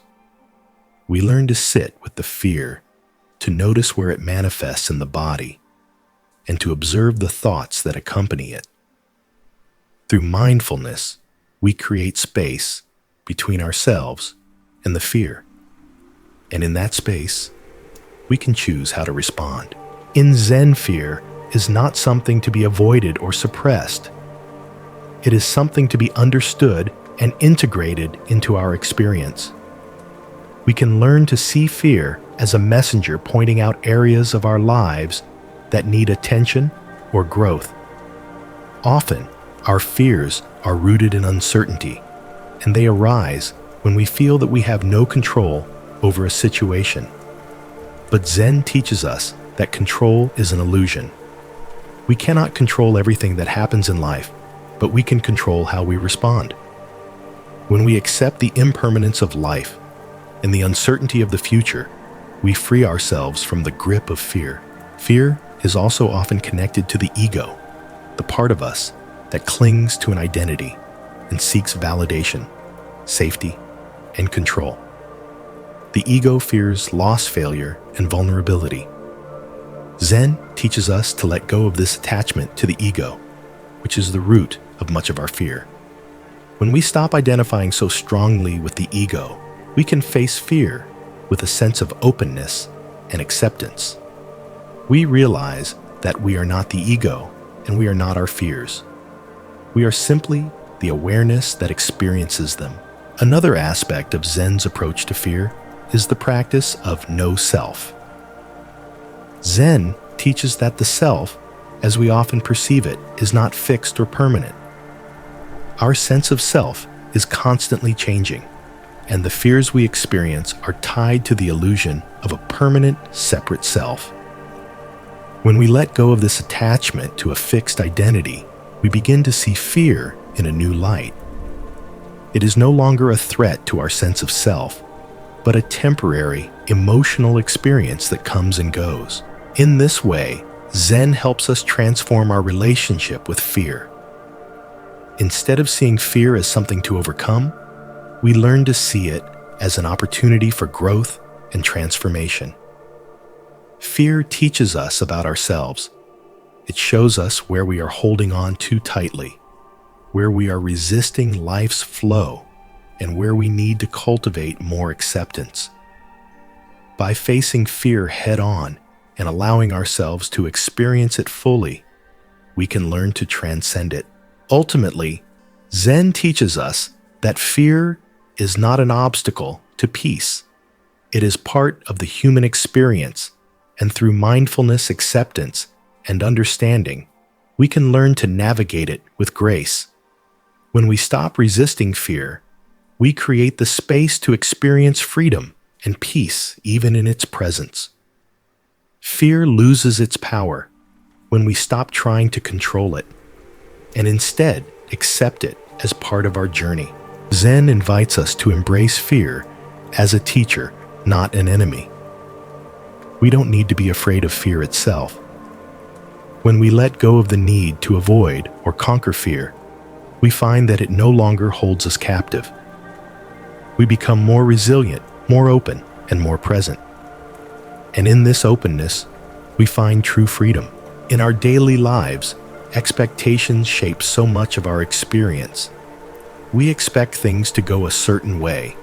We expect people to behave in a particular manner, and we often place expectations on ourselves to meet certain goals or standards.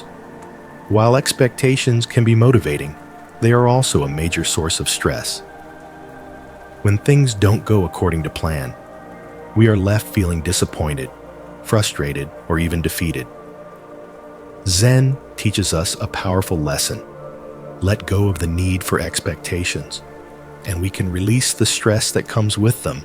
In Zen, the concept of non-attachment is central. This means that we learn not to attach ourselves to specific outcomes, ideas, or expectations. We stop holding on to a rigid vision of how things should be, and instead allow life to unfold naturally, accepting it as it is. This does not mean that we abandon our goals or aspirations, but rather that we approach them with flexibility and openness. When we let go of the need for specific outcomes, we free ourselves from the disappointment that often arises when things don't go according to our plans. Expectations often arise from our desires. We desire success, approval, happiness, and comfort. We want things to be the way we imagine them to be, and when reality doesn't align with our desires, we experience stress. Zen teaches us that our desires and expectations are not inherently wrong, but the attachment to them creates suffering. When we become attached to a specific outcome, we lose sight of the present moment and the natural flow of life. We forget that life is constantly changing, and that flexibility is essential to finding peace. A Zen story offers a beautiful illustration of letting go of expectations. A Zen master was teaching his students how to fish in a river.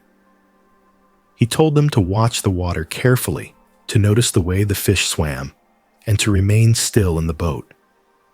The students, eager to catch a fish, cast their lines and waited for hours. After a long time, one of the students asked, "Master, when will we catch a fish?" The master replied, "You are already fishing. Let go of the need for a fish, and you will catch it." This story speaks to the heart of Zen's teaching on expectations. When we are too focused on the outcome on catching the fish, we miss the experience of fishing itself. We become so attached to the idea of success that we lose sight of the present moment.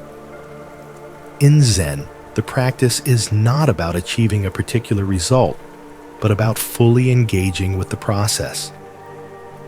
When we let go of the need for a specific outcome, we open ourselves to a deeper experience of the present. The act of letting go of expectations also frees us from the pressure to be perfect. Many of us place unrealistic expectations on ourselves, believing that we must always perform at our best or meet the standards set by others. This constant pressure can be exhausting and debilitating. Zen teaches us that perfection is an illusion. There is no need to be perfect, only to be present. When we let go of the expectation of perfection, we allow ourselves to be human, to make mistakes, and to learn from them without judgment. In Zen, we are taught to embrace the impermanence of life. Everything is always changing, and the future is unknown. When we attach ourselves to expectations, we create a false sense of control over an unpredictable world. Zen teaches us to release this illusion of control and to trust that life will unfold as it is meant to without our need to dictate the outcome. The more we practice letting go of expectations, the more we come to see that life is not something to be controlled or perfected, it is something to be experienced. Letting go of expectations also allows us to embrace uncertainty. The unknown is often a source of anxiety, as we fear what might happen or how things might turn out. But Zen teaches us that uncertainty is not something to fear. It is simply a part of life. When we let go of the need to know what will happen next, we open ourselves to the possibilities of the present moment. We stop living in fear of the future and begin to live with greater openness and curiosity. This doesn't mean that we should abandon our goals or desires altogether. Zen encourages us to live with intention, but it also teaches us to hold our goals lightly.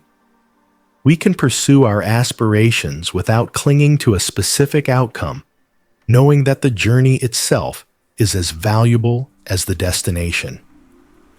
When we let go of rigid expectations, we find that the process becomes more enjoyable, more fulfilling, and less stressful. Another powerful practice in Zen is the act of beginner's mind. The concept of beginner's mind refers to approaching life with a fresh perspective, as if we are experiencing everything for the first time. When we approach life with beginner's mind, we let go of our preconceived notions and expectations. We stop assuming that we know how things will turn out and remain open to whatever arises. This openness allows us to experience life with greater joy, curiosity, and peace, free from the burden of expectations. By letting go of expectations, we also learn to accept life as it is without the need to change it. When we accept things as they are, we find peace in the present moment. Zen teaches us that peace is not found in controlling or shaping life according to our desires, but in embracing it as it is with all of its imperfections and uncertainties. In your own life, take a moment to reflect on the expectations that may be causing you stress. Are you clinging to a specific outcome? Are you putting pressure on yourself to meet unrealistic standards? Can you let go of the need for things to go a certain way and allow life to unfold naturally? When you let go of expectations, you free yourself from the stress and frustration that comes with trying to control everything. In doing so, you open yourself to a more peaceful, fulfilling, and authentic life. Zen teaches us that the path to peace is not through trying to control every aspect of our lives, but through letting go of the need for control. When we let go of our expectations, we allow life to unfold as it will without resistance. In this acceptance, we find true freedom. Compassion is a cornerstone of Zen practice. While much of our focus in Zen is on the self, on letting go of attachments, on embracing the present moment, and on understanding the impermanence of life, it is also essential to recognize that Zen encourages us to expand this awareness and mindfulness outward. Compassion, both for ourselves and others, plays a significant role in stress relief. When we practice compassion, we are opening our hearts and minds, letting go of judgment and inviting kindness into our lives. At its core, compassion is about understanding the suffering of others and offering them empathy and support. However, compassion begins with ourselves.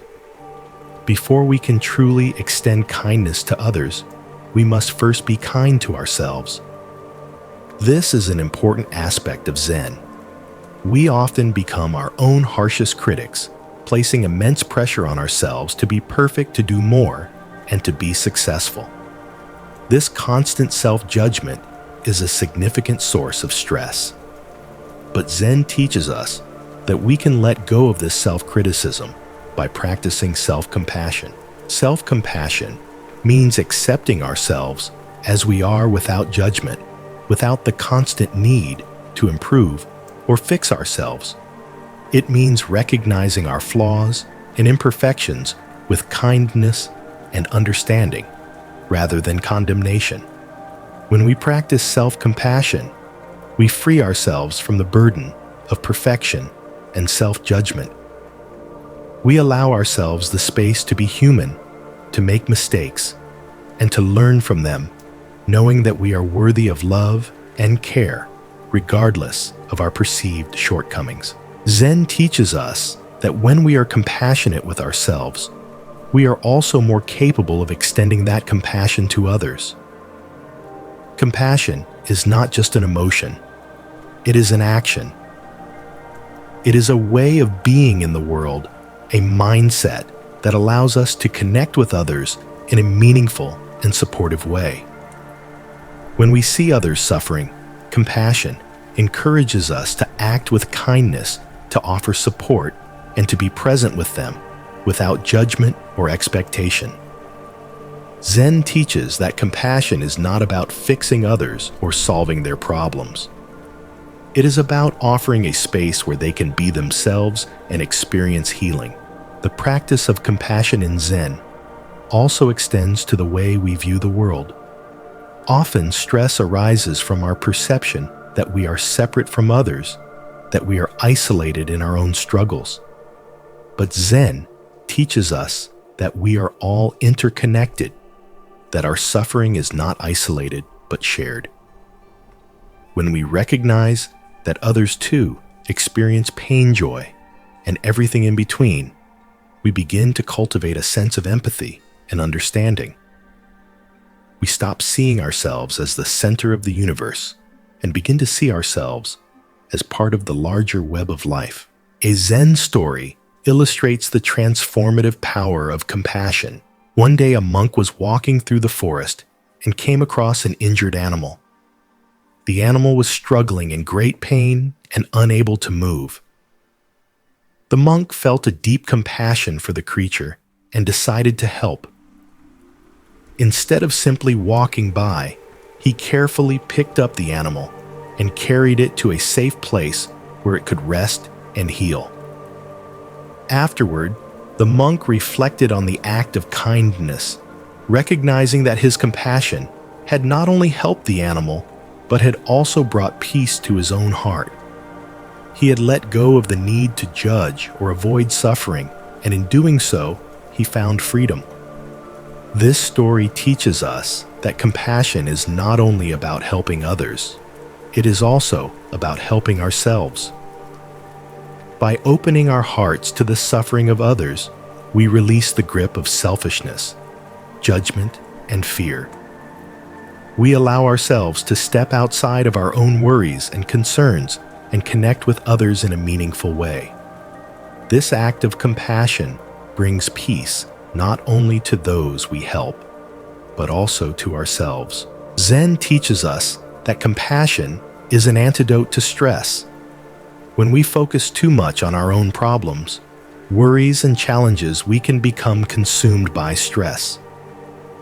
But when we turn our attention outward toward others, we shift our focus away from ourselves and create a space of understanding, empathy, and kindness.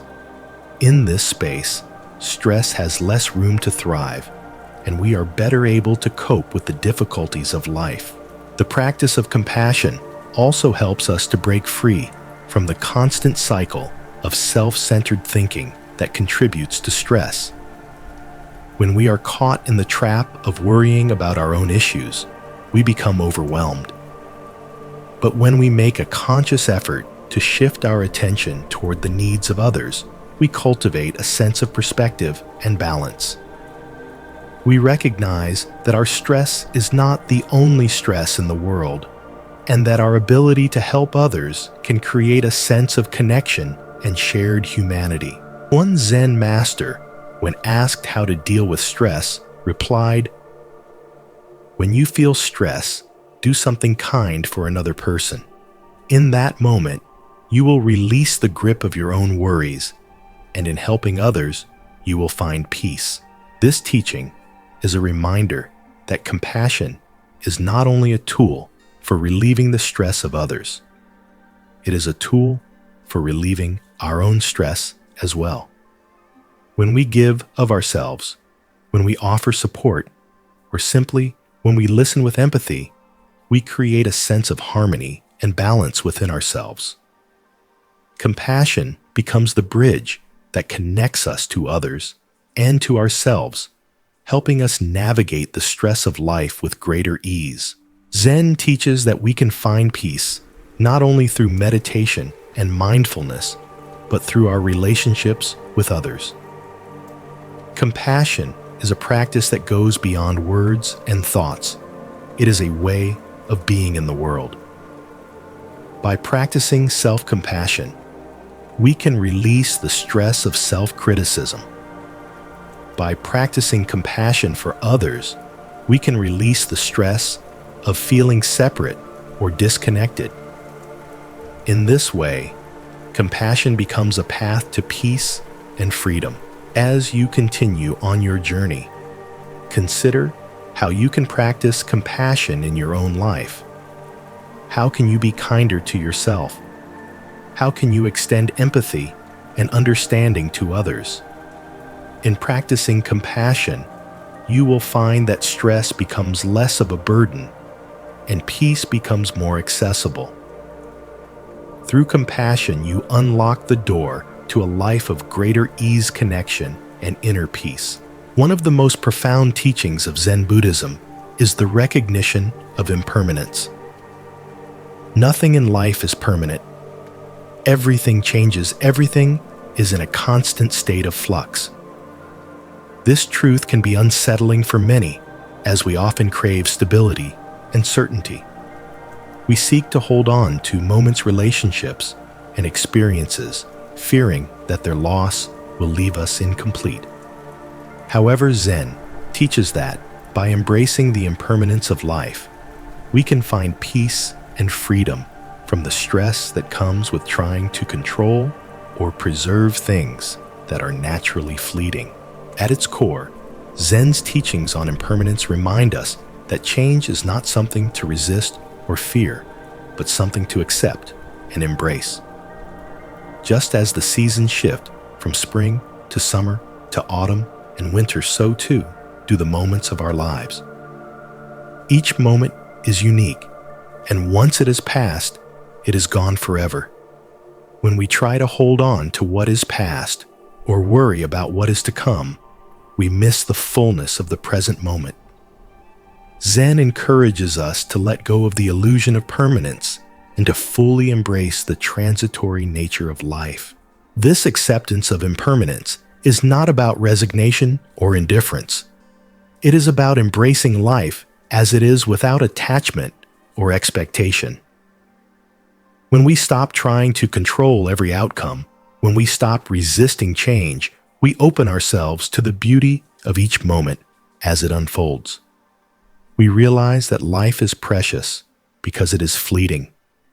And because of this fleeting nature, we can appreciate it more deeply. Zen stories often convey the profound truth of impermanence in simple, direct ways.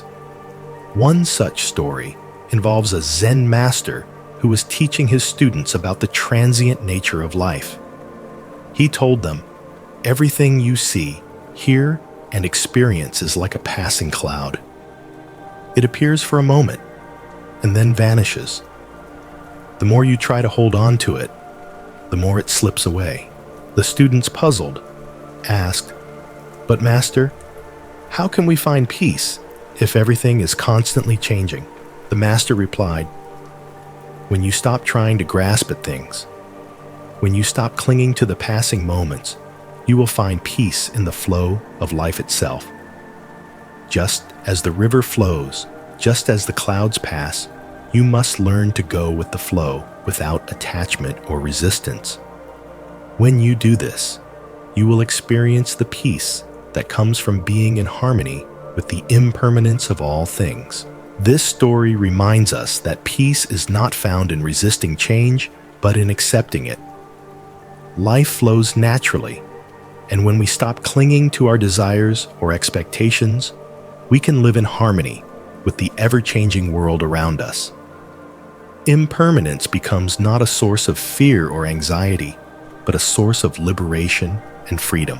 One of the most common sources of stress in our lives comes from our desire to control the future and preserve the present. We fear loss, we fear change, and we fear the unknown. But by embracing impermanence, we let go of this fear. We come to realize that life is constantly unfolding and that we are part of that flow. Just as we cannot hold on to a wave in the ocean, we cannot hold on to a particular moment or experience forever. The key is to experience each moment fully and then let it go, trusting that the next moment will come in its own time. The Zen practice of mindfulness is closely tied to the recognition of impermanence. When we are mindful, we are fully present with whatever is happening in the moment. We don't cling to the past, nor do we worry about the future. We experience life as it is, knowing that it is constantly changing. This awareness of impermanence allows us to appreciate the richness of each moment without attachment to outcomes or expectations. In Zen, the practice of meditation also helps us embrace impermanence. Through meditation, we observe the flow of thoughts, emotions, and sensations, knowing that they are all temporary. When we sit in meditation, we let go of the need to control our thoughts or feelings. We simply allow them to arise and pass away without judgment or attachment. In this way, meditation teaches us to become comfortable with the ever-changing nature of our inner experience. The recognition of impermanence also allows us to let go of the need for external validation. We often seek approval, recognition, and success, hoping that these things will bring us lasting happiness. But Zen teaches us that these external markers of success are fleeting. When we place our happiness in external things, we are inevitably setting ourselves up for disappointment. By embracing impermanence, we come to understand that true peace comes not from what we achieve or possess, but from accepting life as it is without attachment. Another Zen story reflects the importance of understanding impermanence. A student approached his teacher and said, "Master, I feel frustrated because I can never seem to achieve anything lasting. Everything I do is temporary. My work, my relationships, my achievements all fade away in time. How can I find peace in this?" The teacher smiled and replied, "You are like a flower that blooms in the spring. In the summer it fades away, but in its fleeting beauty, it gives joy to those who see it. Life is like that flower, beautiful in each moment, but impermanent. Peace comes when you accept this impermanence and find joy in the present moment rather than clinging to what cannot last." This teaching reminds us that impermanence does not take away from the beauty and meaning of life. In fact, it enhances it. When we accept that life is fleeting, we learn to appreciate it more deeply. Each moment becomes precious, and we learn to live with greater gratitude, knowing that the present is all we truly have. By embracing impermanence, we are not giving up on life or resigning ourselves to an uncertain future. We are simply letting go of the need to control everything and learning to live with more freedom, peace, and openness. Impermanence teaches us that life is a journey, not a destination, and that the true beauty of life lies in its constant unfolding. When we accept that change is inevitable and that everything in life is temporary, we free ourselves from the stress of clinging to the past or fearing the future. We can live in harmony with the ebb and flow of life, appreciating each moment as it comes and letting go when it passes. In this way, Zen invites us to embrace the impermanence of life, and in doing so, we find the freedom and peace that comes from accepting life's natural rhythms. In a world where we are constantly told that success is built on control over our time, our goals, our surroundings, and our relationships, it's no surprise that many of us carry a deep desire for control. We believe that if we can just manage every detail of our lives, we will feel secure, safe, and at peace. But Zen challenges this belief, teaching us that true peace does not come from control, but from letting go. The Zen practice of letting go of control is not about passivity or inaction. Rather, it is about accepting the natural flow of life and surrendering the need to force outcomes. It is about letting go of the illusion that we can control everything and embracing the uncertainty of life. Zen teaches us that when we let go of the need to control, we open ourselves to freedom, to spontaneity, and to true peace. In Zen, the concept of Wu Wei, effortless action, encapsulates the practice of letting go of control. Wu Wei is often translated as non-doing or effortless action, but it is not about doing nothing. Instead, it is about acting without attachment to the result, responding to the world around us, without trying to force it into a particular mold. When we practice Wu Wei, we align ourselves with the natural flow of life, responding to each situation with clarity and ease, rather than resistance or anxiety. A Zen story beautifully illustrates the wisdom of letting go of control. A Zen master and his student were walking through the forest when they came across a large boulder blocking their path. The student, eager to demonstrate his strength, immediately began pushing the boulder, trying to move it out of the way. After several minutes of futile effort, the student turned to the master and said, "Master, this boulder is too heavy. I cannot move it." The master replied, "You cannot move the boulder with force alone. Step aside and let the wind pass through." The master's words reflect the Zen principle of letting go of force and control. The boulder cannot be moved by sheer will.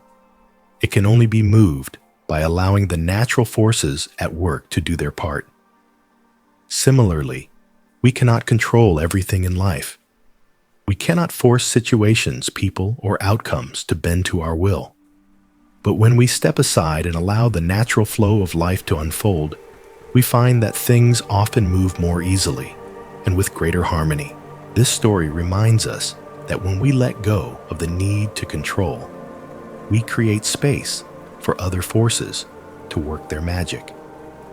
Whether it is the natural flow of a situation, the wisdom of others, or the wisdom within ourselves, when we relinquish control, we open ourselves to solutions that are often more graceful and effective than anything we could have forced. Letting go of control also involves trusting in life's process. Often, we stress over things that are beyond our influence, trying to micromanage every detail of our lives. But Zen teaches us that there is an inherent wisdom in the universe that does not require our constant interference. Life unfolds according to its own rhythm, and when we trust in that process, we free ourselves from the constant pressure of trying to control it.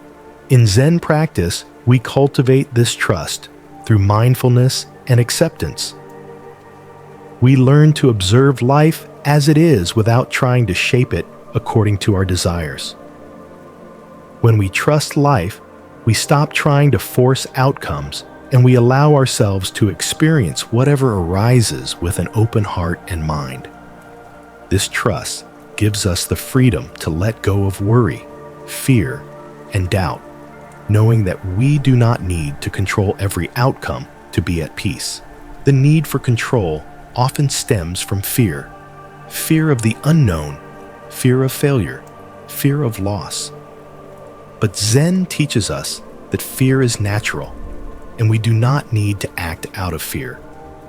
When we are constantly trying to control everything we are living in, reaction to fear, trying to create a sense of security in an uncertain world, Zen invites us to move beyond this fear, to trust that we can handle whatever comes our way, and to embrace life as it is. One powerful practice in Zen for letting go of control is the practice of non-attachment.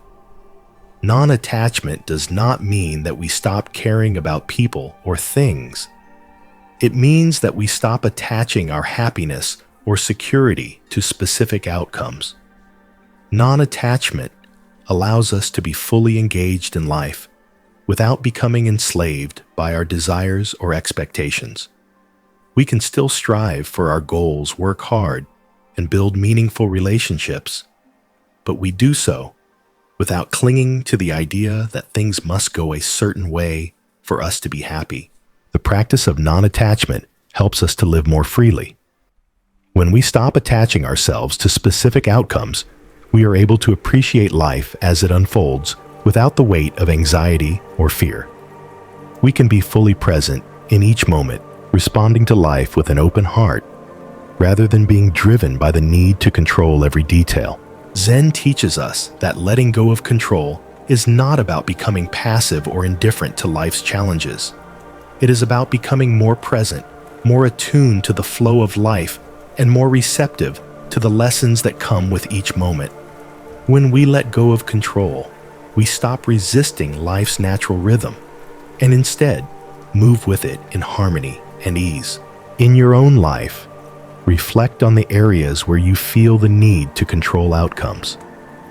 What are you holding on to so tightly that it is causing you stress, can you begin to release the need to control and trust in the natural unfolding of things? By practicing non-attachment and letting go of control, you open yourself to the freedom and peace that comes from accepting life as it is without the burden of trying to control it. Zen teaches us that peace is not something we achieve by controlling every detail of our lives, but by letting go of the need for control and embracing the natural flow of existence. When we release the illusion of control, we find that life becomes more fluid, more harmonious, and more peaceful. Surrender is a concept that is often misunderstood in Western culture. It is often associated with weakness, passivity, or defeat. However, in Zen, surrender is a form of strength and wisdom. Surrender in Zen is not about giving up or resigning ourselves to helplessness. It is about letting go of the need to control, to force, or to manipulate life. It is about yielding to the flow of life, trusting that we are part of a greater process that is beyond our understanding. By practicing surrender, we free ourselves from the struggle and stress that arise when we try to control everything around us. In Zen, surrender is closely related to the concept of acceptance. It is the acceptance of life as it is without resistance or judgment. When we surrender, we stop fighting against what is and instead allow ourselves to be fully present in the moment. We trust that whatever happens is part of the larger process of life, and we release the need to control the outcome. This surrender is not a passive resignation, but an active acceptance of what is with an open heart and mind. A Zen story illustrates this idea of surrender beautifully. A student went to his master and asked, "Master, how can I find peace? I am constantly struggling with the stresses of life, always fighting to make things go my way. How can I find peace in this world?" The master replied, "You are like a leaf caught in a river. You fight against the current, struggling to go upstream. But if you let go of the struggle and allow the river to carry you, you will find peace. Surrender to the current, and you will flow effortlessly to your destination." This story teaches us that peace does not come from struggling against the forces of life, but from surrendering to them. We often resist the flow of life, trying to swim against the current, but in doing so, we create more stress and suffering. Zen teaches us that by letting go and trusting the process, we can flow through life with ease rather than constantly fighting against it. Surrender in Zen also involves letting go of the ego, the part of us that wants to control, manipulate, and shape our lives according to our desires. The ego thrives on control, seeking validation, power, and approval from others. But Zen teaches that the ego is an illusion. It is a construct of the mind, and it has no real existence apart from our attachment to it. When we surrender to life and let go of the ego, we experience true freedom. We no longer need to prove ourselves or seek approval from others. We can simply be. The practice of surrender is also deeply connected to the Zen teaching of non-attachment. Non-attachment is the practice of letting go of our attachment to outcomes, to people, to possessions, and to our ideas of how life should be. When we are attached to these things, we create stress and suffering. We fight to maintain control over them, fearing their loss or change. But Zen teaches that when we release our attachment to these things, we find peace. We stop living in fear of losing what we have, and we open ourselves to the beauty of life as it unfolds. In surrendering to life, we also surrender to the present moment. So often, we are caught up in the past or the future, reliving past regrets or worrying about what might happen. But Zen teaches us that the only moment that truly exists is the present. When we surrender to the present, we stop trying to control time and instead embrace the now. We let go of the mental distractions that pull us away from the present, and we become fully immersed in the experience of the moment. 1. Zen master, when asked about the secret to peace, replied, "The secret is to stop struggling. Life is already as it is perfect, whole, and complete. When you stop fighting against it, you will find peace." This teaching encourages us to let go of the need to fix or control our lives. We don't need to change who we are or our circumstances to find peace. The peace we seek is already present in the moment, in the acceptance of what is. When we stop fighting against life's natural rhythms, we align ourselves with the flow of existence and experience the peace that comes from surrender. Surrender is also closely connected to trust. When we surrender, we trust that life will unfold as it is meant to, even if we don't understand the bigger picture. We trust that everything is part of the natural flow, and that each experience, whether joyous or painful, has a purpose. By surrendering to life, we let go of our need to control the outcome and trust that we are exactly where we need to be. This trust is not a blind faith, but a deep understanding that we are part of a larger process. Just as the river carries the leaf, we trust that life will carry us to where we need to go. Even in moments of uncertainty or hardship, we can surrender to the flow, knowing that everything is temporary and that we will emerge from each experience wiser, stronger, and more at peace. In your own life, consider the areas where you feel the need to control. Are there situations, relationships, or outcomes that you are clinging to too tightly? Can you begin to surrender these attachments and trust that life will unfold as it is meant to? By practicing surrender, you will find that stress begins to dissipate and peace begins to fill the space that was once occupied by struggle and resistance. Zen teaches us that surrender is not about giving up, but about letting go. It is the act of releasing the need to control, to judge, and to resist.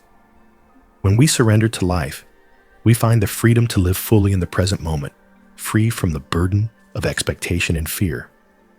In this surrender, we discover the peace that lies beyond struggle and the freedom that comes from accepting life as it is.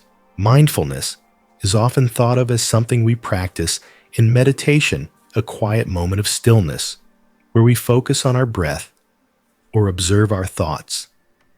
However, Zen teaches that mindfulness is not limited to the cushion. It is a way of living in the world, a lens through which we experience every moment of our lives. Practicing mindfulness in our daily activities is a profound way to reduce stress and increase our sense of peace. In Zen, mindfulness is about being fully present, being aware of our thoughts, feelings, and actions without judgment or attachment.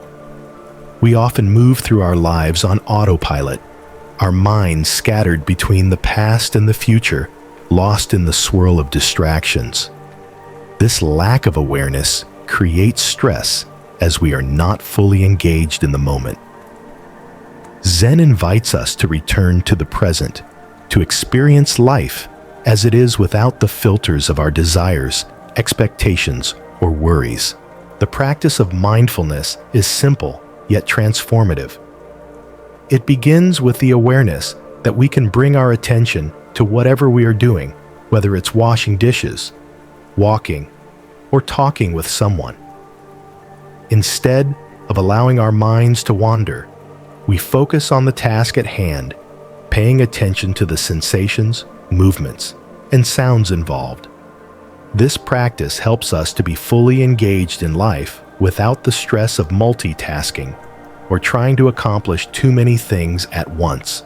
Zen teaches us that mindfulness is not about forcing ourselves to focus, but about being aware of our natural experience. For example, when we are walking instead of rushing to get somewhere, we can bring our attention to the sensation of our feet touching the ground, the rhythm of our breath, and the environment around us. When we are eating, we can savor the taste of each bite, noticing the textures and flavors, and appreciating the nourishment. By fully engaging in these simple tasks, we free ourselves from the stress of rushing through life. Mindfulness in everyday life also means observing our thoughts and emotions as they arise without getting caught up in them. When stress, anger, or frustration arises, instead of reacting immediately, mindfulness allows us to pause and observe the emotion without judgment. We can simply notice the feeling, acknowledge it, and then let it go, rather than letting it control us. This awareness creates space between ourselves and our emotions, allowing us to respond with greater clarity and calm. One Zen story that illustrates the power of mindfulness in daily life involves a monk who was traveling with his master. The monk, eager to learn, asked the master, "How can I reach enlightenment?" The master replied, "When you are walking, walk. When you are eating, eat. When you are resting, rest." The monk, confused, asked, "Is that all? How can I reach enlightenment through such simple actions?" The master smiled and said, "Enlightenment is not somewhere to be reached. It is found in each moment in the simple act of being fully present." This story highlights the essence of mindfulness in Zen. It is not about striving for a distant goal, but about experiencing each moment fully as it is. When we bring mindfulness into our daily activities, we begin to see the sacredness in even the most ordinary moments. We stop taking life for granted and start to appreciate the richness of each experience. This mindfulness cultivates a deep sense of gratitude as we realize that every moment is an opportunity to be fully alive and present. In Zen, mindfulness also extends to our interactions with others. Often, we are distracted when we are with people thinking about what we need to do next or how we should respond. This lack of attention can cause misunderstandings, missed connections, and stress in our relationships. Mindfulness teaches us to be fully present with others, to listen attentively, and to respond with compassion and understanding. When we practice mindfulness in our relationships, we create a space for deeper connection and peace. Mindfulness also encourages us to notice the small details in life, the beauty of a flower, the sound of birdsong, the warmth of the sun on our skin. When we are mindful, we stop rushing through life and start appreciating the simple joys that are always available to us. This appreciation reduces stress as we become more attuned to the present moment and less focused on what we lack or what we wish to change. Zen teaches that mindfulness is a path to peace because it brings us back to the present. Stress arises when we are not present in the moment, when we are caught up in worries about the future or regrets about the past. By practicing mindfulness, we stop chasing after the future or dwelling on the past, and we embrace the peace of the present. In doing so, we discover that peace is not something to be found in the future or in external circumstances, but something that is always available to us right here and now. The practice of mindfulness does not require us to withdraw from the world or escape from our responsibilities. Rather, it is about bringing a mindful awareness to everything we do. It is about bringing presence to the simplest tasks, such as washing dishes or folding laundry, and seeing the beauty and peace in these moments. It is about transforming ordinary life into an extraordinary practice of mindfulness, where every moment becomes an opportunity to be fully present. One of the most powerful aspects of mindfulness is its ability to help us cope with difficult situations. When we are mindful, we can approach challenges with greater clarity and calm. Instead of reacting impulsively or becoming overwhelmed by stress, we can take a step back, breathe, and respond with greater wisdom. Mindfulness allows us to see problems not as insurmountable obstacles, but as opportunities for growth and understanding. This shift in perspective reduces stress and helps us to live with greater peace and resilience. If you are new to mindfulness, start by incorporating small moments of awareness into your day. When you are walking, pay attention to each step. When you are eating, savor each bite. When you are talking to someone, listen with full attention. Over time, these moments of mindfulness will begin to accumulate, and you will find that your life becomes more peaceful, more connected, and more present. Zen teaches us that mindfulness is not just a practice, it is a way of living. When we live mindfully, we experience the richness of life in its entirety, without the distractions of stress, worry, or distraction. Through mindfulness, we can transform our daily lives into a continuous practice of peace and presence. One of the most powerful teachings in Zen is the practice of acceptance. We often think of acceptance as passive resignation, as though we are simply giving in to circumstances without making any effort to change or improve. However, Zen teaches us that acceptance is not about resignation. It is about fully embracing the present moment as it is without resistance.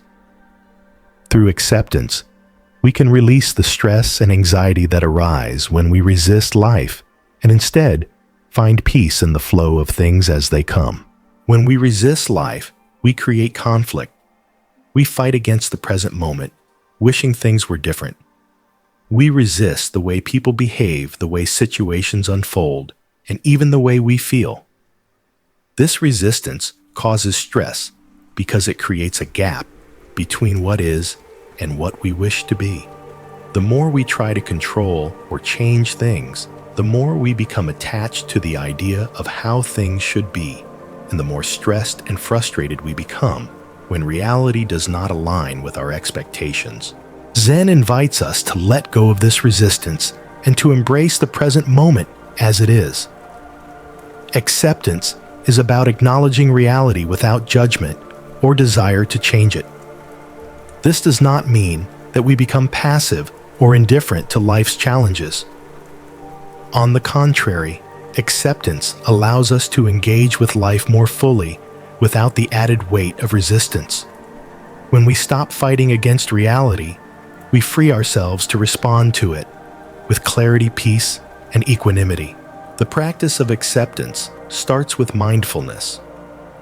By becoming mindful of our thoughts, feelings, and reactions, we can begin to recognize when we are resisting the present moment.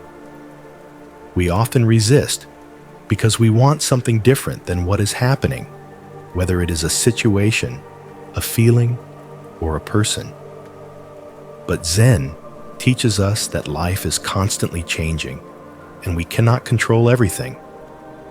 Resistance only causes us to suffer because it creates an inner conflict between our desires and reality. One Zen story beautifully illustrates the power of acceptance. A young monk was walking with his master through a busy village. They passed a woman who was upset, crying about a problem she had with her family. The monk, noticing her distress, said, "Master, should we try to help her? Should we offer advice or comfort?" The master replied, "No, just walk with her and listen." The monk, confused, asked, "But isn't it our duty to help those in need?" The master answered, To help, we must first accept the situation as it is. Only then can we truly respond with understanding. This story teaches us that acceptance is the first step toward meaningful action. By accepting life as it is without judgment or resistance, we create the space to respond with compassion and wisdom. When we accept reality, we no longer need to fight against it, and we can move forward with clarity without being weighed down by frustration or anxiety. Letting go of resistance also means letting go of the need for approval or validation. Many of us spend our lives trying to gain the approval of others or meet certain standards. This constant striving for external validation creates stress, as we are never fully satisfied with who we are or what we have. Zen teaches us that true peace comes when we let go of the need for validation from others and simply accept ourselves as we are. We stop seeking approval and instead find peace in the knowledge that we are enough just as we are. Acceptance is also deeply connected to the practice of forgiveness. We often carry grudges, holding on to past hurts and grievances. We resist forgiving others, thinking that holding on to anger or resentment will protect us from further harm. But Zen teaches us that resistance to forgiveness only causes more suffering. When we accept that people are imperfect and that we too make mistakes, we can let go of the need to hold on to the past. Through acceptance and forgiveness, we free ourselves from the emotional burden of resentment, and we create space for peace and healing. The practice of acceptance also requires us to embrace impermanence. Life is always changing, and nothing stays the same. When we resist change, we create stress because we are trying to hold on to something that is naturally fleeting. Zen teaches us to accept the impermanence of life, knowing that change is a natural part of existence. When we embrace impermanence, we stop trying to control or resist change, and instead, we flow with it, accepting each moment as it comes. This acceptance of change allows us to live with greater ease and peace, knowing that everything is temporary and nothing needs to be feared or resisted. In your own life, take a moment to reflect on the areas where you might be resisting reality. Are there situations, people, or emotions that you are trying to control or change? How can you begin to accept them as they are without resistance or judgment? By letting go of resistance, you open yourself to the peace that comes from fully embracing life as it is. Acceptance does not mean passivity. It means being present with what is happening right now and trusting that life will unfold as it is meant to. In this acceptance, you find freedom from the stress that arises from the need to control or change the present moment. Zen teaches us that peace is not found in changing the world around us, but in accepting it as it is. When we let go of resistance and embrace the present moment with an open heart, we open ourselves to the natural flow of life. In this flow, we find the peace and freedom that come from surrendering to what is without the need for control, judgment, or expectation. One of the most powerful lessons that Zen offers us is the value of simplicity. In a world that often seems overwhelmed by distractions, excess, and complexity, Zen invites us to strip away what is unnecessary and return to the essential. Simplicity is not about living in deprivation or minimizing life's pleasures. It is about finding clarity and peace by letting go of the clutter that fills our minds and our environments. Zen teaches us that simplicity is not just an external practice, but an internal one. It is about clearing away mental and emotional clutter, letting go of unnecessary thoughts, fears, and distractions so that we can be fully present in the moment. When we simplify, We free ourselves from the stress that comes with overthinking, overdoing, and overcomplicating things. We create space in our lives to experience what truly matters without the weight of constant mental noise. The practice of simplicity begins with mindfulness. When we practice mindfulness, we bring our attention to the present moment and stop allowing ourselves to be scattered in a million different directions. We notice the simple things, the sensation of the breath, the sound of birdsong, the feeling of the ground beneath our feet, and we experience them fully. In this simplicity, we find peace. Zen stories often emphasize the value of simplicity. One such story is about a Zen master who was teaching his students about the art of living simply. The students asked the master, "What is the essence of Zen?" The master replied, "It is to wash your bowl, eat your rice, and sleep when you are tired."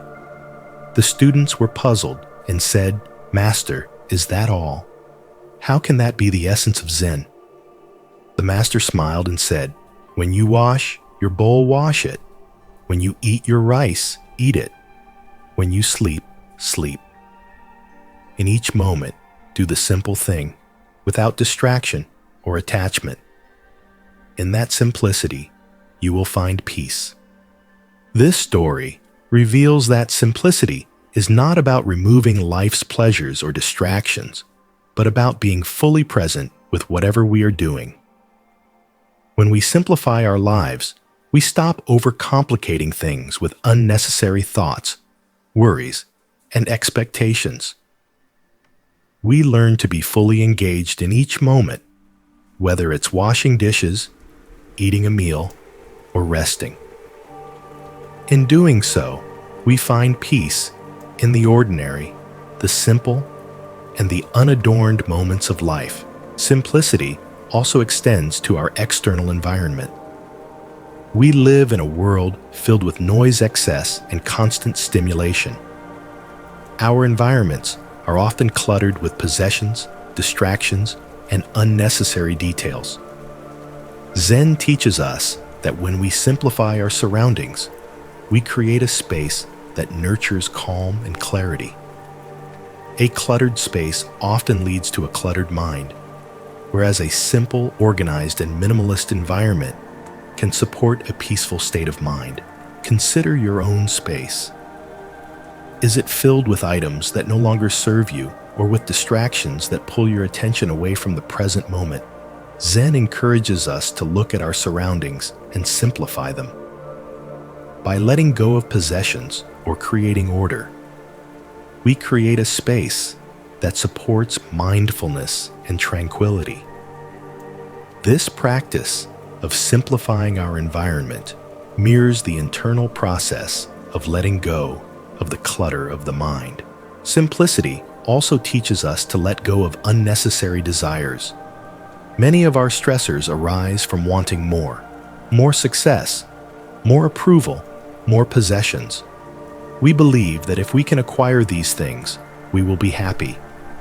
But Zen teaches us that true happiness is found not in acquiring more, but in appreciating what we already have. When we let go of the desire for more, we release the stress of constantly striving and comparing ourselves to others. We come to see that happiness and peace are not dependent on external circumstances, but on our ability to live simply and appreciate the present moment. In Zen, the practice of simplicity is deeply connected to the teaching of no self, anatta. When we let go of the need to accumulate and to define ourselves by our possessions, accomplishments, or status, we release the attachments that bind us to a false sense of self. We stop identifying ourselves by what we have or what we do, and we simply are. This return to simplicity, letting go of the need for external validation and ego-driven desires, allows us to experience true freedom and peace. The simplicity of Zen also brings us back to the basics of being. By returning to the simple pleasures of life, such as eating a meal, enjoying a quiet moment, or breathing deeply, we reconnect with the essential nature of existence. These simple moments, often overlooked or taken for granted, hold the key to peace. By living simply, we shed the distractions that keep us from fully experiencing the beauty of life, and we begin to see the world as it truly is, perfect in its simplicity. One way to practice simplicity is through the Zen concept of beginner's mind. Beginner's mind is the ability to approach each moment with fresh eyes, as though we are experiencing it for the first time. In this mindset, we are not bogged down by preconceived notions, expectations, or past experiences. We let go of the need to overanalyze or complicate things, and we experience life with openness and curiosity. This approach to simplicity helps us to fully engage with the present moment without the distractions of judgment or mental clutter. Simplicity also invites us to live with intention. When we simplify our lives, we are making a conscious decision to focus on what truly matters. We stop filling our lives with distractions and instead direct our energy toward the things that nourish our well-being, our relationships, and our spiritual growth. This focused approach to life allows us to experience more peace because we are not pulled in multiple directions by competing desires or responsibilities. In your own life, take a moment to reflect on areas where you could simplify. Are there physical possessions that you no longer need? Are there distractions that pull your attention away from what matters most? Are there desires that create stress by keeping you constantly focused on what you don't have? By simplifying your life, both internally and externally, you create more space for peace, clarity, and mindfulness. Through simplicity, we find that life becomes more meaningful and stress fades away. Zen teaches us that true peace is found not in accumulating more or in striving for external achievements, but in simplifying our lives and embracing the present moment. When we let go of distractions, unnecessary desires, and the pressure to be something we are not, we create the space for peace to emerge naturally. In simplicity, we find clarity, freedom, and the profound joy of being fully present with life. In a world that constantly demands results, speed, and immediate gratification, patience may seem like a virtue that has little place in our fast-paced lives. We are conditioned to expect quick fixes, to solve problems instantly, and to push forward relentlessly. Yet Zen teaches us that patience is not just a passive waiting. It is an active practice of surrender, trust, and acceptance. Patience allows us to be fully present in each moment without rushing to the next, and helps us to find peace, even when things are not unfolding as quickly or in the way we might expect. Patience in Zen is deeply intertwined with the acceptance of impermanence. Everything in life is in a constant state of change, and the natural process of growth and transformation often takes time. When we rush or try to force things to happen on our own timeline, we are resisting the natural unfolding of life. Zen invites us to trust in the timing of life, to step back, and to allow things to evolve at their own pace. One Zen story that illustrates the wisdom of patience is about a young monk who approached his master with a question. "Master, I want to be enlightened. How long will it take?" The master replied, "How long does it take to cook rice?" The young monk, puzzled, asked, "Master, what do you mean?" The master smiled and said, "When the rice is cooked, it is ready. You cannot hurry the process. Enlightenment, like cooking rice, cannot be rushed. It will come when the time is right." This simple exchange teaches us that the process of growth, whether spiritual or personal, cannot be rushed. Just as we cannot speed up the cooking of rice by wishing it to be done faster, we cannot rush the natural progression of our journey. Patience is about trusting that all things unfold in their own time, and that rushing or forcing the process only leads to frustration and stress. In Zen, patience also involves a deep sense of awareness. When we practice patience, we are not simply waiting for something to happen. We are present with what is happening in the moment. We stop obsessing over the future or dwelling on the past, and we focus our attention on the here and now. Patience teaches us that the journey itself, not just the destination, is where true peace is found. Another aspect of patience in Zen is the ability to accept things as they are without judgment or attachment to how we think they should be. We often become frustrated when things do not go according to plan, when we do not meet our goals as quickly as we hoped, or when obstacles arise that slow us down. But Zen teaches us that everything, even the challenges and setbacks, is part of the natural process. When we practice patience, we are able to accept these challenges with equanimity, knowing that they are not permanent, and that they too are part of the unfolding of life. Patience also teaches us to let go of our need for control. So much of our stress arises from our desire to control outcomes, to make sure that things happen exactly as we want them to. But the Zen teaching of patience reminds us that we cannot control everything, and that sometimes the best thing we can do is let go and allow things to unfold naturally. By releasing our need to control, we free ourselves from the anxiety that comes with trying to make life fit into a certain mold. In our everyday lives, patience can be practiced in many ways. It can be as simple as waiting in line without frustration, being present with the process of doing something instead of focusing only on the end result, or giving ourselves and others the time and space to grow. When we are patient with ourselves, we let go of the pressure to be perfect or to have everything figured out immediately.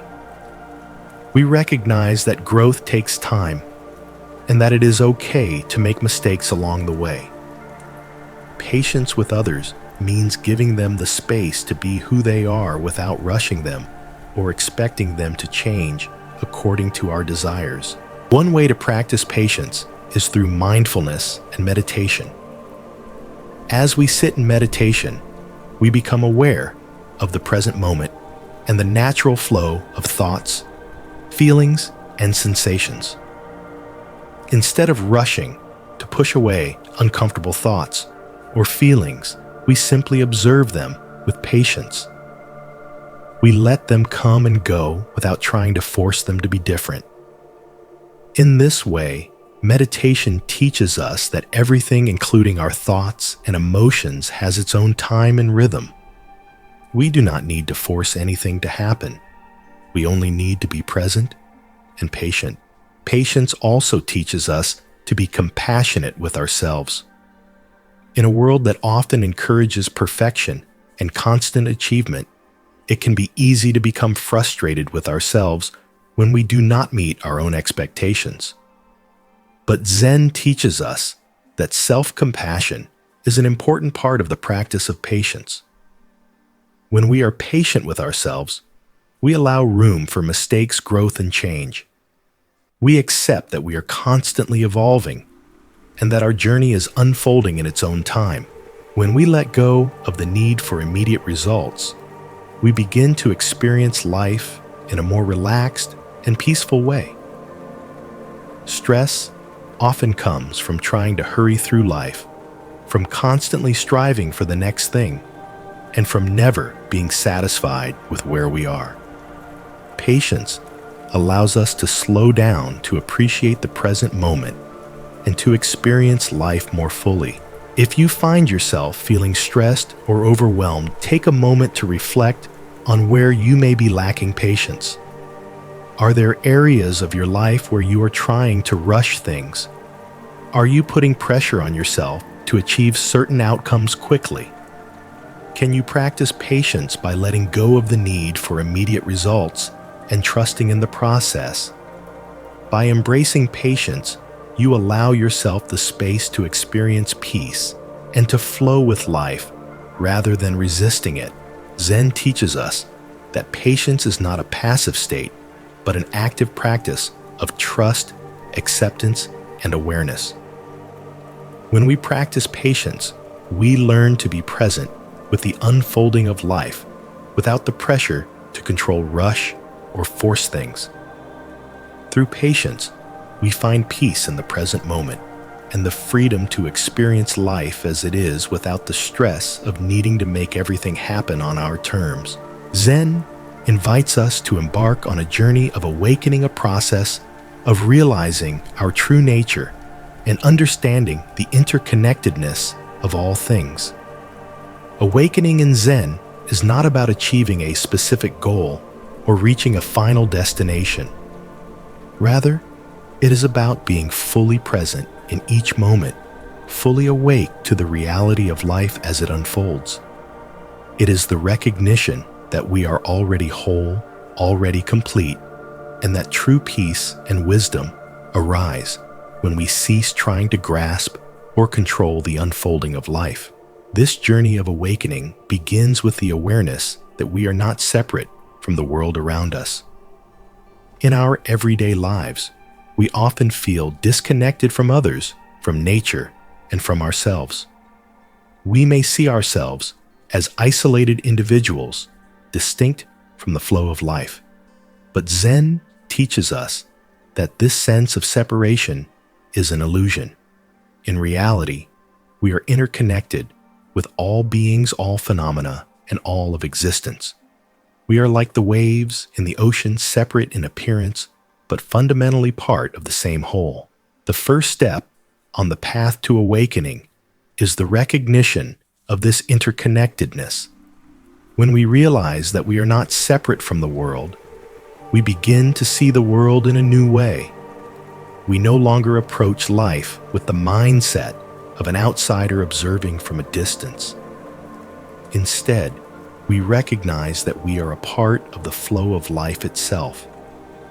This understanding brings us closer to the truth of who we are, and it allows us to experience life with greater openness, compassion, and peace.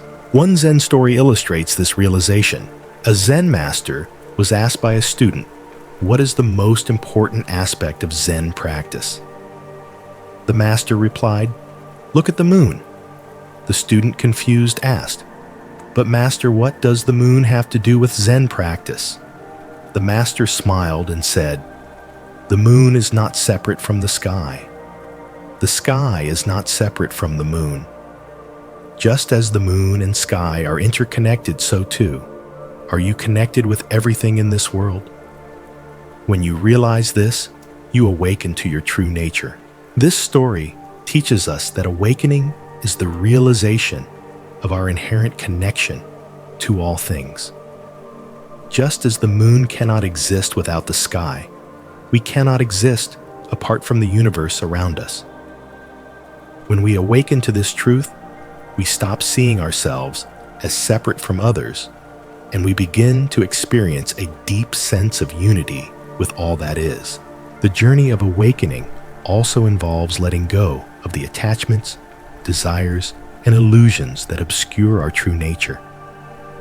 Throughout our lives, we accumulate beliefs, ideas, and judgments that shape our sense of self.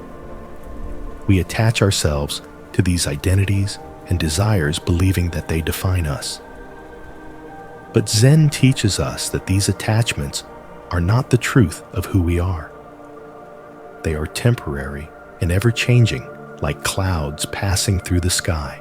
To awaken, we must let go of these attachments and return to the simplicity of the present moment. We must let go of the need to control, the need to label, and the need to define ourselves. When we release these attachments, we open ourselves to the fullness of life as it is, free from the limitations of ego and desire.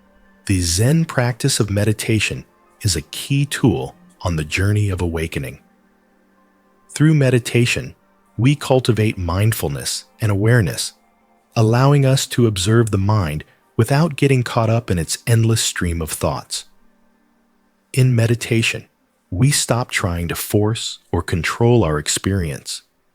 We simply sit, breathe, and observe, letting go of the need for a particular outcome.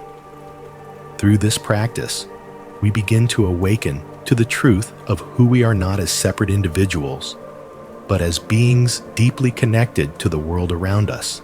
The journey of awakening also involves embracing the present moment fully. So often, we are lost in the past or the future, caught in regrets, worries, or desires. But Zen teaches us that the present moment is all we truly have. When we are fully present, we experience life directly without the filters of judgment or expectation. In this presence, we awaken to the beauty and richness of life as it is, without the need to change it or make it different. Awakening is not a one-time event, but an ongoing process. As we continue on the path, we deepen our understanding of ourselves and the world. We begin to see life more clearly, without the distortions of attachment, fear, or desire. We experience moments of insight and clarity where we catch glimpses of our true nature. These moments are not the destination, but rather markers along the way, pointing us toward greater wisdom, compassion, and peace. Zen teaches us that awakening is not about becoming something we are not, but about remembering who we have always been. It is about shedding the layers of illusion and distraction that obscure our true nature and coming into direct contact with life as it is. When we awaken, we stop looking for peace outside of ourselves and realize that peace has always been here within us in the present moment. This journey of awakening is both a personal and universal process. It is personal in the sense that each of us must walk the path for ourselves, but it is also universal because we are all connected in the web of life. As we awaken, we become more compassionate, more aware, and more present, not only for our own sake, but for the sake of others as well.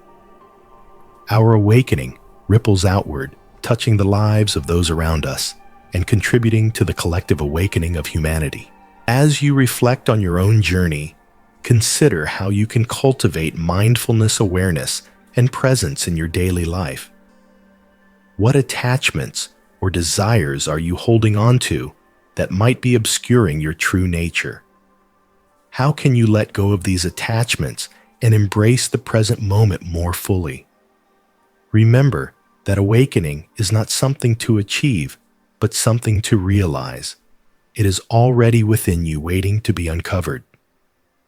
Through patience, mindfulness, and acceptance, you can awaken to the truth of who you are and experience the peace that comes from being fully present with life. Zen teaches us that the journey of awakening is not about reaching a destination, but about the process of becoming more fully alive in each moment. When we awaken, we realize that we are already complete, already at peace, and that true happiness is found not in achieving something, but in simply being present with life as it is. As we close this moment together, I want to offer you a reminder. Life as it unfolds is full of challenges, changes, and opportunities for growth.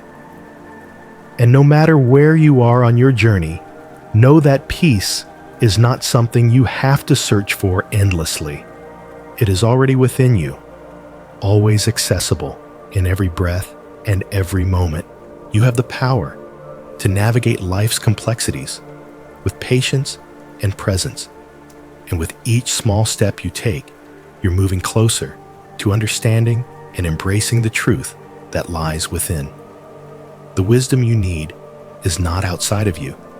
It's right here, right now. It's the simplicity of being in the present, the quiet calm of letting go of what you cannot control, and the gentle awareness that everything is unfolding exactly as it should. Tonight, I encourage you to let go of any lingering stress, any worries or fears, and to embrace the stillness that comes with rest. Trust that in the quiet of the night, your mind, body, and spirit are restoring just as they need to, so that tomorrow can be another step forward on your path of growth and peace. You are enough just as you are. No more striving, no more seeking outside yourself for what you already possess. Your journey is unfolding perfectly, and you are exactly where you need to be in this moment. Rest now, knowing that tomorrow holds new opportunities, new insights, and the promise of a fresh beginning. Let your mind settle, your body relax, and your heart find peace in the rhythm of your breath. The world will continue to turn, and you will meet it steady and calm when the new day comes. Good night, and may peace fill your dreams.